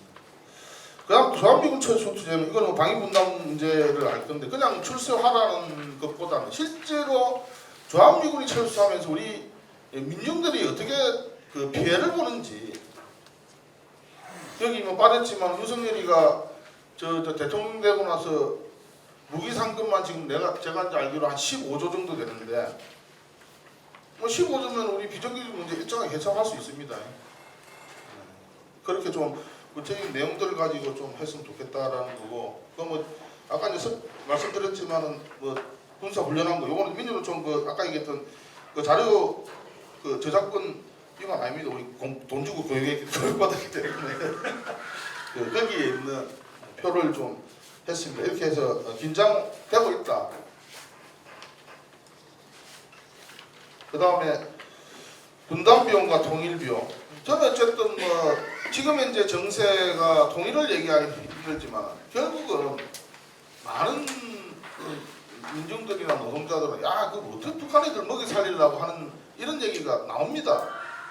그럼 실제로 분담 비용과 통일 비용 이 문제들 적극적으로 선전해내죠. 오히려 남북 간이 화해하고 호해하는 것이 더 우리 노동자들에게 낫다. 이것을 통해서 이득 보는 놈들은 무기 팔아먹는 놈들, 호의호식 하는 놈들 이것을 통해서 한국 사회에 불평등이 계속되고 확대되고 있다. 뭐 이런 주장들 저는 해야 된다. 이게 이제 두 번째 예시고 세 번째 예시는 저는 미국 경제적 약탈 문제를 좀 적극적으로 홍보해야 된다. 지금 뭐 은행이 다 외국 거잖아요. 은행이 외국 거라는 얘기는 돈 벌으면은 은행하고 주식이 거의 외국 애들이 거잖아요. 그럼 무슨 얘기냐면 우리나라 사람 쇠가 빠지게 돈을 벌면은 고정적으로 20%에서 30%는 빠져나간다는 얘기예요. 그러니까 쇠가 빠져 해도 안 되는 거예요. 저는 빈부격차 불평등 문제 극복할 방법이 없다고 봅니다. 왜? 돈 벌어가지고 20% 30%가 외국으로 빠져나가는데 있는 놈의 새끼들은 더 가져가려고 지랄들 하지. 노동자들, 민중들이 먹을 게 어디 있습니까? 계속해서 빈부격차 벌어질 거 불평등 확대될 거라고 봅니다. 그 원인이 뭐냐? 그 원인은 결국은 미국을 위시한 자본들이 한국의 이득을 고정적으로 수태를 해나가는 체계를 이미 구축한 상황이기 때문에 그렇습니다. 저는 그렇게 생각합니다. 예를 들어서 이제 은행이자 뭐 외국 미국으로 이래 했지. 얼마 전에 뭐 언제고 작년만 하더라도 우리나라 뭐 고함 금리 올라가가지고 돈 번 놈들은 은행밖에 없잖아요. 그러잖아요. 은행이 벌었다는 얘기는 미국 놈들이 벌었다는 얘기입니다. 어차피 벌어가지고 반 이상 빠져나가니까 은행에서 일하는 노동자들이 아니면 우리 그 뭐 한국에 있는 돈 있는 자본가들이 돈 먹은 게 아닙니다. 그 다음에 미국에 포위된 민중에서 뭐 이쪽 보시면 뭐 비슷한 얘기면 보시면 되고 그 다음에 강요하는 조공투자 지난번에 그 작년에 그 뭐 전기차 배터리하고 그 뭐 삼성하고 반도체하고 뭐 할 때 공장 지으라 뭐 이런 거 보시면 될 것 같아요. 이제는 뭐 FTA 협정도 이제는 안 지키잖아요. 미국은 그죠? 미국은 안 지키는데 우리는 지키려고 그래. 참 웃기는 나라네. 쌤도 못 봐요 이제는. 왜? 바로 작살나니까. 그렇게 돼 있다 지금은 경제 구조가. 제가 그래서 이제 뭐 그 정도 이런 내용들을 중심으로 좀 조합원들에게 설득하고 하고 뭐 이런 거하고 저도 이제 제가 위원장이니까 노동조합에서 뭐 집회나 이런 걸 하잖아요. 집회나 연설 속에서 이런 내용들을 제가 하긴 합니다. 근데 조합원들이 알아먹는지 안 말하는지 모르겠어요. 그래가지고 얼마 전에 그 창원시청 앞에서 요새 그 임금 관련해가지고 기본급 30% 이상을 요구하면서 지금 데모를 하고 있는데 물어봤어요. 아 얘들이 와 돈을 안 주는 거 같노. 그래서는 어쨌든 뭐 간부 한 분이 그 교육하고 연설했던 내용 그대로 뭐 멘트 안 뜨는 하더라고요. 그래서 뭐 이라고 말았는데 어쨌든 반복해서라도 이런 내용들을 좀 전달하는 것이 필요하다 생각을 해요. 그 다음에 또 하나는 46페이지는 저는 이제 이 잘하기 위해서는 결국은 조직을 만들어야 되는 거잖아요. 잘하기 위해서는 개인이 할 수 없습니다. 조직이 할 수밖에 없다라는 생각이고 근데 조직을 모으는 방식은 저는 이제 결국은 동의하는 사람들을 늘려가는 방식으로 할 수밖에 없다. 아니 아무 생각도 없는데 안면서 안다고 야 좀 하자. 우리 반미 반제 투쟁 하자. 라고 얘기하더라도 그래 하고 나서는 뭐 회의는 하는데 했던 얘기 또 하고 했던 얘기 또 하고 일이 진전이 저는 안 되는 가능성들이 많다. 전 지금 현재의 대부분의 그 진보적 운동단체들이 갖고 있는 현상이라고 봅니다. 그래서 조직은 동의가 돼야 움직입니다. 개인은 개인의 의지로 움직이지만은 조직은 동의가 돼야 움직입니다. 안 되는 거 가지고 해라 해봐야 어차피 안 됩니다. 그래서 저는 이제 준비된 사람이나 조직부터 말로 하는 게 아니라 실천과 투쟁을 좀 같이 하면서 이 조직을 확대하고 건설해 나가는 이런 방식으로 좀 진행했으면 좋겠다는 거고 그게 아까 말씀드렸던 뭐 예가 될지는 모르겠는데 저는 국가본부가 지금 같은 시기에 윤석열 대전과 검찰 정권에 맞서는 대전과 관련해서는 국가본부 이제 전면에 걸고 그 당시에 잘못 수사한 놈들하고 잘못 판결한 새끼들 이 새끼들 처벌해야 된다 이런 범국민 운동 같은 걸 좀 벌이면서 그 투쟁들을 좀 모아나가는 한 방식이다 뭐 이런 생각을 합니다. 뭐 맞는지 안 맞는지 모르겠습니다. 그렇고 그 다음에 그거를 제가 한번 봤습니다. 예전에 이제 마지막 47페이지 보니까는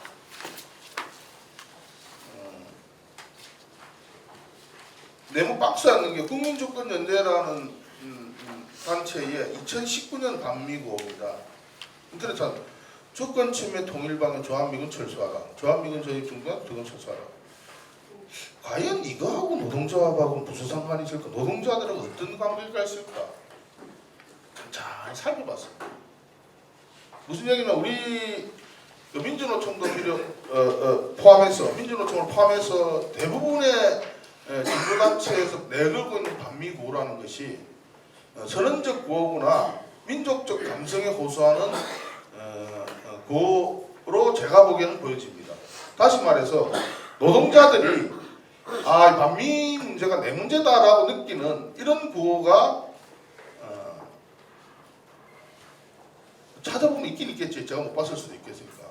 어쨌든 이 구호로는 보여지지 않더라. 그런데 노동자들 보고 반미 반대 투쟁을 하자라고 했을 때 이게 내 보고도 아닌데 내 보고도 아닌데 왜 내 보고 하자고 그러지? 예를 들어 우리가 임금 협상이나 단체 협상 할 때 조합원들이 자기 보고가 아니면 안 나서거든요. 그러니까 조금이라도 영 같은 건 없더라도 대충이라도 좀 맞춰야지 형식적으로라도 아 그래 이게 내 요구가 맞을 수 있다. 아직까지 아까 앞에 말씀드린 노동자들의 인식 수준이나 간부들의 인식 수준의 간격차가 존재한다라고 좀 보여지고요. 그래서 이제 제가 예시를 한번 해봤습니다. 앞에 먼저 뺏기가 써먹는데 고환물 고금리 고물가 주고 미국을 반대한다. 뭐 예시로 뭐 이런 좀 이 정도까지는 안 와닿을 것 같은데 이와 같은 어떤 구호로 어쨌든 좀 현실한 문제도 좀 고민해 수 있지 않겠느냐 이런 좀 생각합니다. 예, 이상입니다. 훌륭한 토론이었습니다. 제가 좀 보충하면은 대미 금융 종속 고환율 고금리 고물가의 주범 미국을 규탄한다. 이렇게 가능에 대해 설득력이 있을 것 같고 또 미국의 이 반도체 규제로 한국 경제에 파탄내는 미국을 규탄한다. 뭐 이런 식으로 대미 투자 강요, 한국 산업 공동화 촉진하는 미국을 반대한다. 뭐 이런 식의 민생 경제와 좀 직결된 반미 구호를 많이 개발해야 될 것 같습니다. 그걸 뒷받침하는 정책 개발이 먼저 중요하겠고. 그래서 최근에 제가 김성애 원장님하고 우리 좀 제대로 된 한국 경제 구조를 잘 아는 학자 좀 없을까 물어봤는데 많지가 않아요. 자주적이고 진보적인 이 경제학자들이 많지가 않습니다. 그래서 우리가 노력을 좀 많이 해서 일선 활동가들에게 대중운동의 소재를, 무기를 이렇게 잘 공유할 필요가 있겠다 싶고 지금 방금 이 강도화 동지가 역시 그 현장에 있고 일선 이 반제 자주를 지향하는 그런 노동운동가로서 굉장히 고민이 많고 그리고 현실적이고 실감나는 얘기를 많이 한 셈입니다. 지금 굉장히 교훈으로 봐드리고 자 마지막으로 네 번째 토론자는 우리 노동운동에서 이 뛰어난 이론가입니다. 논쟁적인 문제에 대해서 굉장히 글도 많이 쓰시고 하는 분입니다. 백철현 전국 노동자 정치협회 편집위원장 모시겠습니다. 정치 인식의 오류와 편향에 대해서 10분 얘기해 주세요. 선생님들 잘 들었고요. 인간사든 자연사든 원인 없는 결과가 없죠. 그다음에 작용 없는 반작용이 없습니다. 인간의 지혜가 담긴 속담에도 그런 원리들이 있죠. 아닐 때 굴뚝 연결하지 않는다. 그다음에 안 킬렀어. 안 킬렀어. 예, 됐습니다. 그다음에 오는 말이 고와야 가는 말도 없다. 뭐 이런 말들이 있습니다. 이걸 뭐 어려우면 인과관계라고 얘기를 하죠. 근데 그런 인과관계를 올바르게 파악하려는 그런 역사적 관점이 아니라 아주 그 사안의 아주 특정한 시점, 특정한 장면 이것들을 맥락을 딱 제외하고 따로 떼서 그것만 가지고 어떤 사안의 성격을 규정하면서 아주 평가하는 그런 아전인수격인 그런 흐름이 지배적입니다. 국제관계에서도 마찬가지죠.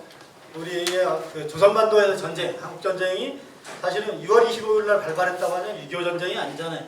마찬가지로 우크라이나에서 벌어진 전쟁도 2월 24일 어떤 러시아의 침공으로 인해 벌어진 전쟁이라고 이렇게 얘기하지만 역사적 맥락을 따져보면 사실 그런 전쟁이 아니었던 거죠. 그 다음에 팔레스타인에서 자행되고 있는 그런 학살극들, 점령 이런 것도 사실은 지금 언론, 서방 언론이나 국내 언론에서는 하마스의 어떤 그 인질극 그런 딱 부각시키고 있잖아요. 근데 우리 잘 아시다시피 이런 그런 역사적 맥락들이 다 있잖아요. 이런 그 제국주의 미제를 등역은 이스라엘 시오니스트들의 그런 침략, 학살 이런 것들이 팔레스타인에서 벌어지고 있는 그런 분쟁들의 근본적인 원인인 거죠.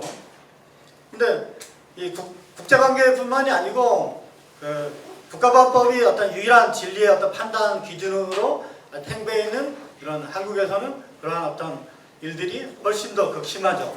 그래서 뭐 진실 보도를 사명으로 한 언론은 뭐 그런 사명 따위는 아예 일찌감치 내다 버렸죠. 그러면서 자본의 이해에 복무하고 우리 진실이 아닌 거짓과 조작이 언론의 제1의 사명입니다. 그러다 보니까 남북관계 국에 대한 어떤 입장에서는 훨씬 더 아주 일방적이고 노골적이고 아주 이중잣대가 판치고 있습니다. 가령 2020년 6월에 북이 남북 간 대성공단에 있는 남북 간 화해와 협력의 상징인 남북 공동연락사무소를 폭파했습니다. 그런데 그 북이 그렇게 할 수밖에 없었던 그런 역사적 그 원인들 이런 것들을 살펴보지 않고 그 장면만 딱 따로 떼어내서 보면 북의 호전성, 그런 침략성 이런 것들만 드러나게 되는 거죠. 그러다 보니까 대중들의 어떤 머릿속에는 뭐 4.27 판문점 선언이나 그다음에 어떤 미국에 의한 어떤 하노이 정상회담의 파탄 이런 어떤 역사적 원인들 그다음에 그 탈북자들에 의한 어떤 대북 전단 살포 이런 것들이 사라지고 북의 호전성 이런 것들만 대중들의 머릿속에 남아있게 되는 거죠. 그러니까 앞에 말씀 쭉 하셨던 분들이 말씀하셨던 것처럼 대중들의 머릿속에는 반미 뭐 이런 것들이 없고 오히려 친미, 반부 이런 것들이 지배하게 되는 거죠. 그 다음에 최근에 그 오물풍선 공방도 마찬가지인 거죠.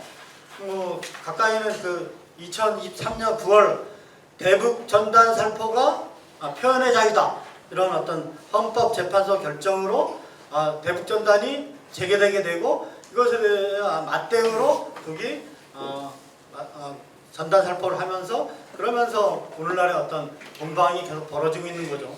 근데 이런 맥락들, 배경들은 묵살되고 남쪽에서 하면 표현의 자유고 북쪽에서 하면 뭐죠? 도발 이런 아주 내로남불의 그런 이중 잣대가 판을 치고 있습니다.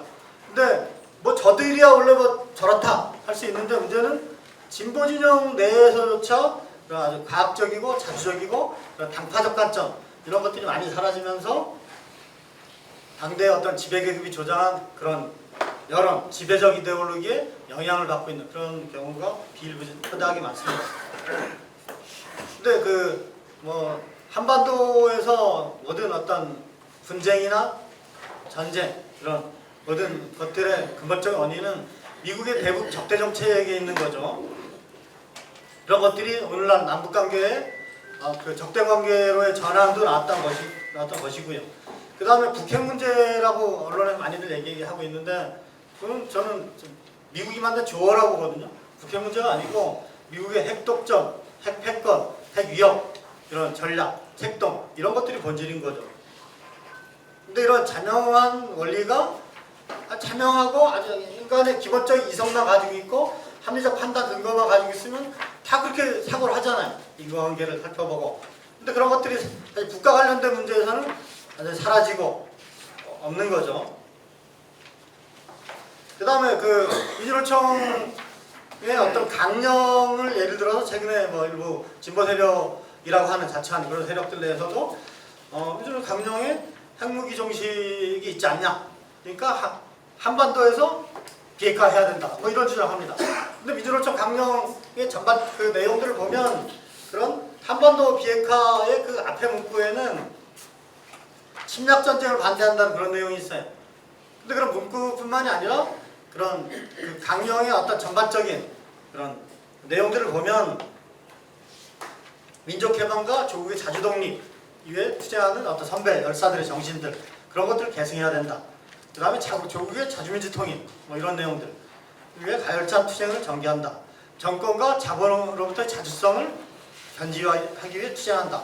뭐 이런 내용들이 있는데 그런 맥락들을 다 빼버리고 국회 한반도의 비핵화 이런 얘기를 합니다. 근데 그 얘기는 80년대 우리의 대중적 요구가 반전반의 양키 호흡 아니었어요? 근데 그 얘기 가지고 맥락을 싹 빼버리고 80년대에도 반핵을 얘기하지 않았냐? 잠깐만요. 그러니 우리도 한반도에서 반핵을 얘기한다. 뭐 이런 논리와 아주 말도 안 되는 논리와 똑같은 거죠.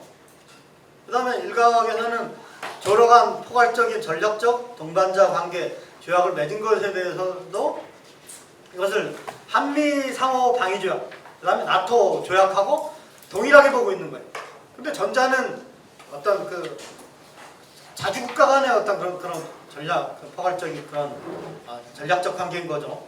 그 다음에 한미일 동맹의 어떤 대응한 어떤 방어적인 측면을 가지고 있고요. 양자를 비교할 수 없는 이런 양자를 비교하면서 양비론, 중립 뭐 이런 입장을 취하고 있고요. 이런 것들 원인과 결과를 다시 보도하고 방어와 침략을 전도시키는 거죠.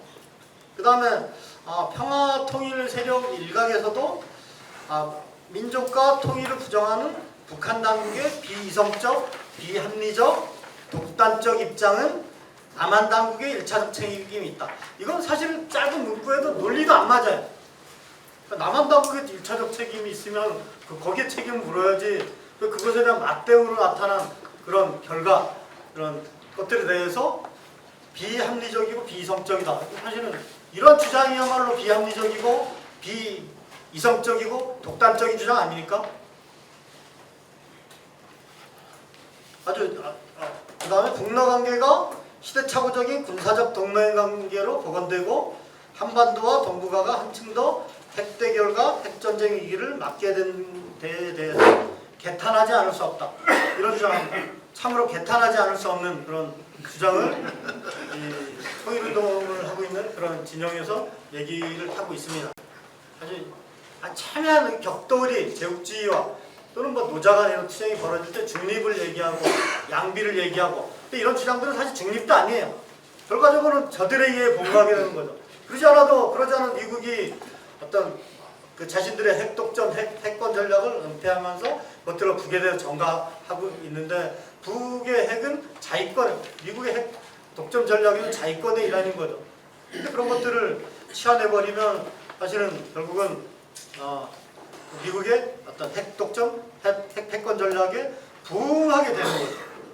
그러니까 전 세계 비핵화는 얼마나 아름답고 평화 좋은 말이에요. 근데 그런 좋은 말들이 대한민국에서 어떤 미국의 어떤 그 역사적 지배라는 이런 현실 이런 것들을 우리가 간과하면서 얘기해버리면 아무리 아름다운 미문이라도 결국은 이 운동진영이나 진보진영 요구가 될 수 없는 거죠. 이런 양비론 이런 것들이 또 국제관계 제국주의 문제에 나타나고 있어요. 오늘 우리가 제국주의 반대에 싸우자 이렇게 얘기하고 있는데 문제는 그럼 제국주의가 누구인가에 대해서 다시 한번 검토하지 않으면 안 되는 상황이 되어버렸어요. 예전엔 제국주의 하면 누구예요? 일본 제국주의, 미국 제국주의, 나토 제국주의 이렇게 얘기들 해왔잖아요. 근데 어느 날부터는 그렇게 얘기 안 하고 있어요. 미국 뿐만 아니라 중국도 제국주의다, 러시아도 제국주의다, 뭐 이렇게 얘기하고 있어요. 근데 미국이나 이런 서방의 제국주의는 구제국주의라는 거예요. 기존 제국주의. 근데 중국과 러시아는 새롭게 부상하고 있으니까 이들은 신흥제국주의예요. 근데 구제국주의와 신흥제국주의 중에서 누가 더 나쁜 놈이에요? 구제국주의가 새롭게 우길승천하는 제국주의가 더 두렵고 무서운 거 아니에요?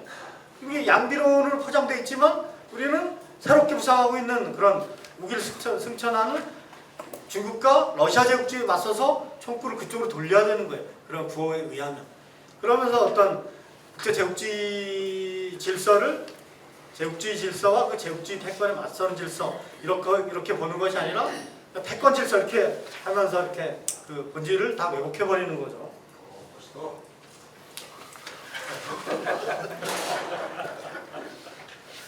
그 다음에 레닌이 제국주의론에서 제국주의론 표지를 뭐 5가지 6가지 쫙 들었잖아요.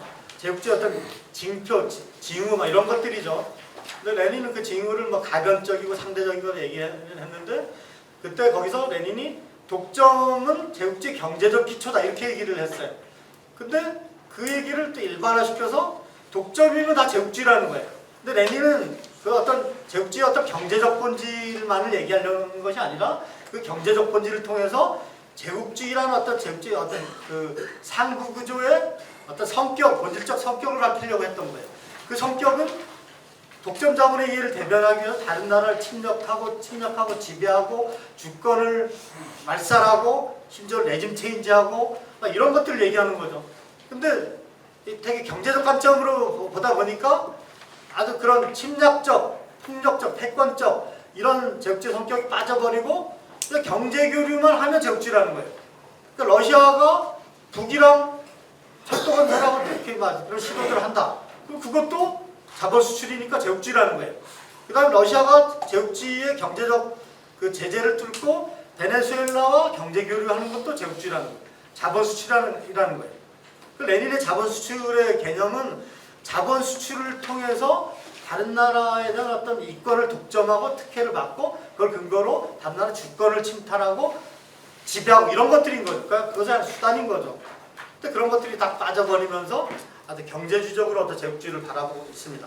그러면서 독점이 제국주의이기 때문에 독점이 형성된 모든 나라는 제국주의 국가라는 거예요. 그러면 오늘날 자본주의는 자유경쟁 체제가 아니잖아요. 다 독점으로 이렇게 전환이 됐잖아요. 물론 한국의 독점의 근원적 힘들이 어디에 있냐 이거는 따로 논란이 좀 필요한 거지만 다 독점 자본주의가 됐어요. 그러니까 다 독점 자본주의가 됐으니까 다 제국주의라는 거예요. 외국도 다 대부분이 다 독점이 상당 부분 지배적이죠. 그러다 보니까 모든 나라가 다 제국주의라는 거예요. 그러니까 모든 나라가 다 제국주의면 누가 억압당하는 거예요? 누가 지배당하고? 그러니까 레닌이 예전에 한 줌도 안 되는 어떤 그 제국주의 국가들이 그 수백 개의 나라들, 민족들을 억압하고 수십억 인류들을 억압하고 압살하고 그 경제적 교사라는 그런 제국주의론이 이제는 낡았다는 거예요. 독점 자본주의 시절에는. 근데 레닌의 어떤 제국주의 지표는 뭐 약간 달라질 수 있지만 그럼에도 불구하고 제국주의 그 침략적인 그런 본질적 성격들은 하나도 달라지지 않았던 거죠. 근데도 그런 것들이 과거의 것이 됐다. 뭐 이렇게 얘기를 합니다. 그러니까 누군가를 지배하고 억압하고 이런 것들이 사라져버리는 거예요. 그러니까 왕이 없으면 신화가 없잖아요. 근데 제국주의가 없으면 신식민지도 없는 거죠. 반대로 신식민지나 뭐 지배받는 그 나라가 없으면 제국주의도 없는 거고. 그러면서 오늘날의 현대 자본주의는 어느 정도의 위계는 있으나 제국주의 간의 상호관계로 전환돼 버렸다. 이렇게 얘기를 합니다. 그런데 이러한 인식에 의하면 조로의 어떤 포괄적인 동맹관계에도 그 조선이 러시아에 종속되는 거죠. 물론 그 사람들도 조선이 러시아를 종속시켜서 이렇게 주장은 안 할 겁니다. 이렇게 그 다음에 조중러 동맹은 약탈 동맹이 되고 거기에 북이 동참하게 된 이렇게 돼버리는 거죠. 아무튼 이런 우리가 우리 어떤 잘못된 인식을 갖게 하는 그런 양비론, 그런 중립이론 이런 것들은 노동자들의 또는 진보적인 그 세력들의 이론이 아니다. 뭐 이런 말씀을 좀 드리고 싶고요. 그다음에 이 뭐 당시에 그 1차 대전에서 2차 대전으로의 어떤 변환이 영국에서 미국으로의 어떤 전환이었잖아요. 그것과 지금이 똑같다고 얘기하는데 팔레스타인 문제만 보더라도 다르잖아요. 오히려 중국이나 러시아나 뭐 이런 그다음에 그 개발도상국들은 미국이나 영국이나 그런 서방 제국주의나 이스라엘 제국주의에 맞서서 투쟁하고 팔레스타인을 지원하고 언저하고 지지하고 있죠. 그것만 보더라도 상황이 완전히 다른 걸 가지고 똑같다 이렇게 억지로 얘기를 하고 있습니다. 그럼 일단 마지막으로 결론적으로 말씀드리면 저는 그래서 반제의 요체는 반미라고 봅니다. 반미는 아주 반제의 어떤 대중적 표현인 거죠. 근데 우리가 프롤레타 독재를 당장 쟁취하자. 이건 너무 앞서 나간 얘기잖아요. 궁극적 목표잖아요, 우리. 근데 반미는 저는 그런 궁극적 목표가 아니라고 보거든요. 가장 절박하고 대중적 요구라고 봅니다. 근데 국제적으로는 반미, 탈미 막 이런 흐름들이 거세게 일고 있는데 유독 이 대한민국 이 사회 보면 반미는커녕 친미, 숭배, 경배 사회. 저는 이런 괴리들을 우리 주체역량으로 뚫고 나가야 된다. 뭐 그런 것들을 그 괴리들을 주체역량으로 뚫고 나가기 위해서 오늘의 토론도 있고 우리가 이렇게 계속 투쟁하는 거 아니냐 뭐 그런 생각을 하고요. 그래서 일단 오늘 제가 귀한 아주 뭐 이게 관찰될런지 모르겠는데 민주노총 통일위원장 님도 와 계시니까 한 말씀 드리면 저는 우리가 11월 노동자대회 하잖아요. 그것처럼 반미를 대중화하기 위해서 8월이 됐든 언제가 됐든 그 반미를 전면적으로 내걸은 노동자대회를 아주 정례적으로 11월 노동자대회처럼 개최했으면 좋겠다. 이런 제안을 드리면서 마지막으로 하나 더 말씀드리면 우리가 사상적 문제가 가장 중요하다고 보는데 사실 반미가 대중화 안 된 것도 여러 가지 요인이 있지만 사상이 무너지고 조직이 무너지고 운동이 무너지고 대중운동이 분열되고 그게 문제라고 보기 때문에 역으로 우리가 사상적으로 이렇게 정립하는 것이 대중운동을 올바르게 통일시켜 나가고 올바르게 우리 사회를 변혁하는 데 있어서 중요하다고 봅니다. 근데 요즘 그런 우리 어떤 근본적 사고를 막 혼란하게 만드는 그런 사고들이 많아요. 우리 포스트 모더니즘이라고 얘기합니다. 다원주의. 그들은 뭐라고 얘기하냐면 우리가 객관적 진리는 인식할 수 없다 이렇게 얘기합니다. 불가지론이죠. 그 다음에 역사적 사건들의 인과관계는 망상이라고 얘기합니다. 아주 망상적이고 혼돈된 그런 사고인 거죠. 우리가 그런 사고에 맞서서 이 사회를 아주 어떤 근본적인 모순이 어디 있는지 우리가 전략적으로 이렇게 검토할 수 있는 그런 기회를 다시 한번 가지면서 그것을 기치로 해서 우리 운동을 다시 80년대처럼 변혁적 방향으로 이끌어야 된다. 이런 말씀 드리면서 제 발제를 마치도록 하겠습니다. 고맙습니다. 예. 마치 예전 수술 칼을 든 의사처럼 싹싹 지금 운동권 안에 정치권 안에 양비론, 북미 양비론, 중러 양비론, 그 다음에 러미 양비론, 국힘과 민주당 양비론, 국힘 민주당 양비론 펴다가 윤석열 편으로 넘어간 변절자 많죠? 네. 그래서 근데요 재미난 얘기 드리겠습니다. 70대 말에 긴급조치 9호가 선포된 이후에 이 중앙정보부가 어떤 사람을 찾았냐 하면은 양비론을 찾아라. 저 사람이 저기 반박정희다 이렇게 한 적이 있습니다. 그때는 양비론을 솔직히 펴다가 결국 박정희 타도로 이렇게 가니까 그런 양비론도 물론 있었다는 우스갯 말씀도 드리는데 어쨌든 최근에 이 양비론은 제국주의 앞잡이로 전락할 가능성이 매우 농후하기 때문에 우리가 좀 심하게 얘기를 하고 있습니다. 특정한 단체를 얘기를 안 하겠습니다만은 우리 민주노총 노동운동에도 이 해악이 좀 있습니다. 솔직히 깨놓고 얘기해서 저는 앞으로 이 백철현 동지가 부르다가 맞짱 토론을 여러 차례 했으면 좋겠어요. 생중계를 해가지고 우리 민중들이 판단하게끔 우리가 판단하자는 게 아니라 판단하게끔 이렇게 만들어 주실 것을 당부드리고 막판에 1년에 한 번씩 이 반제 반매 노동자 집회를 하자는 데 대해서 나중에 답변을 해주시기 바랍니다.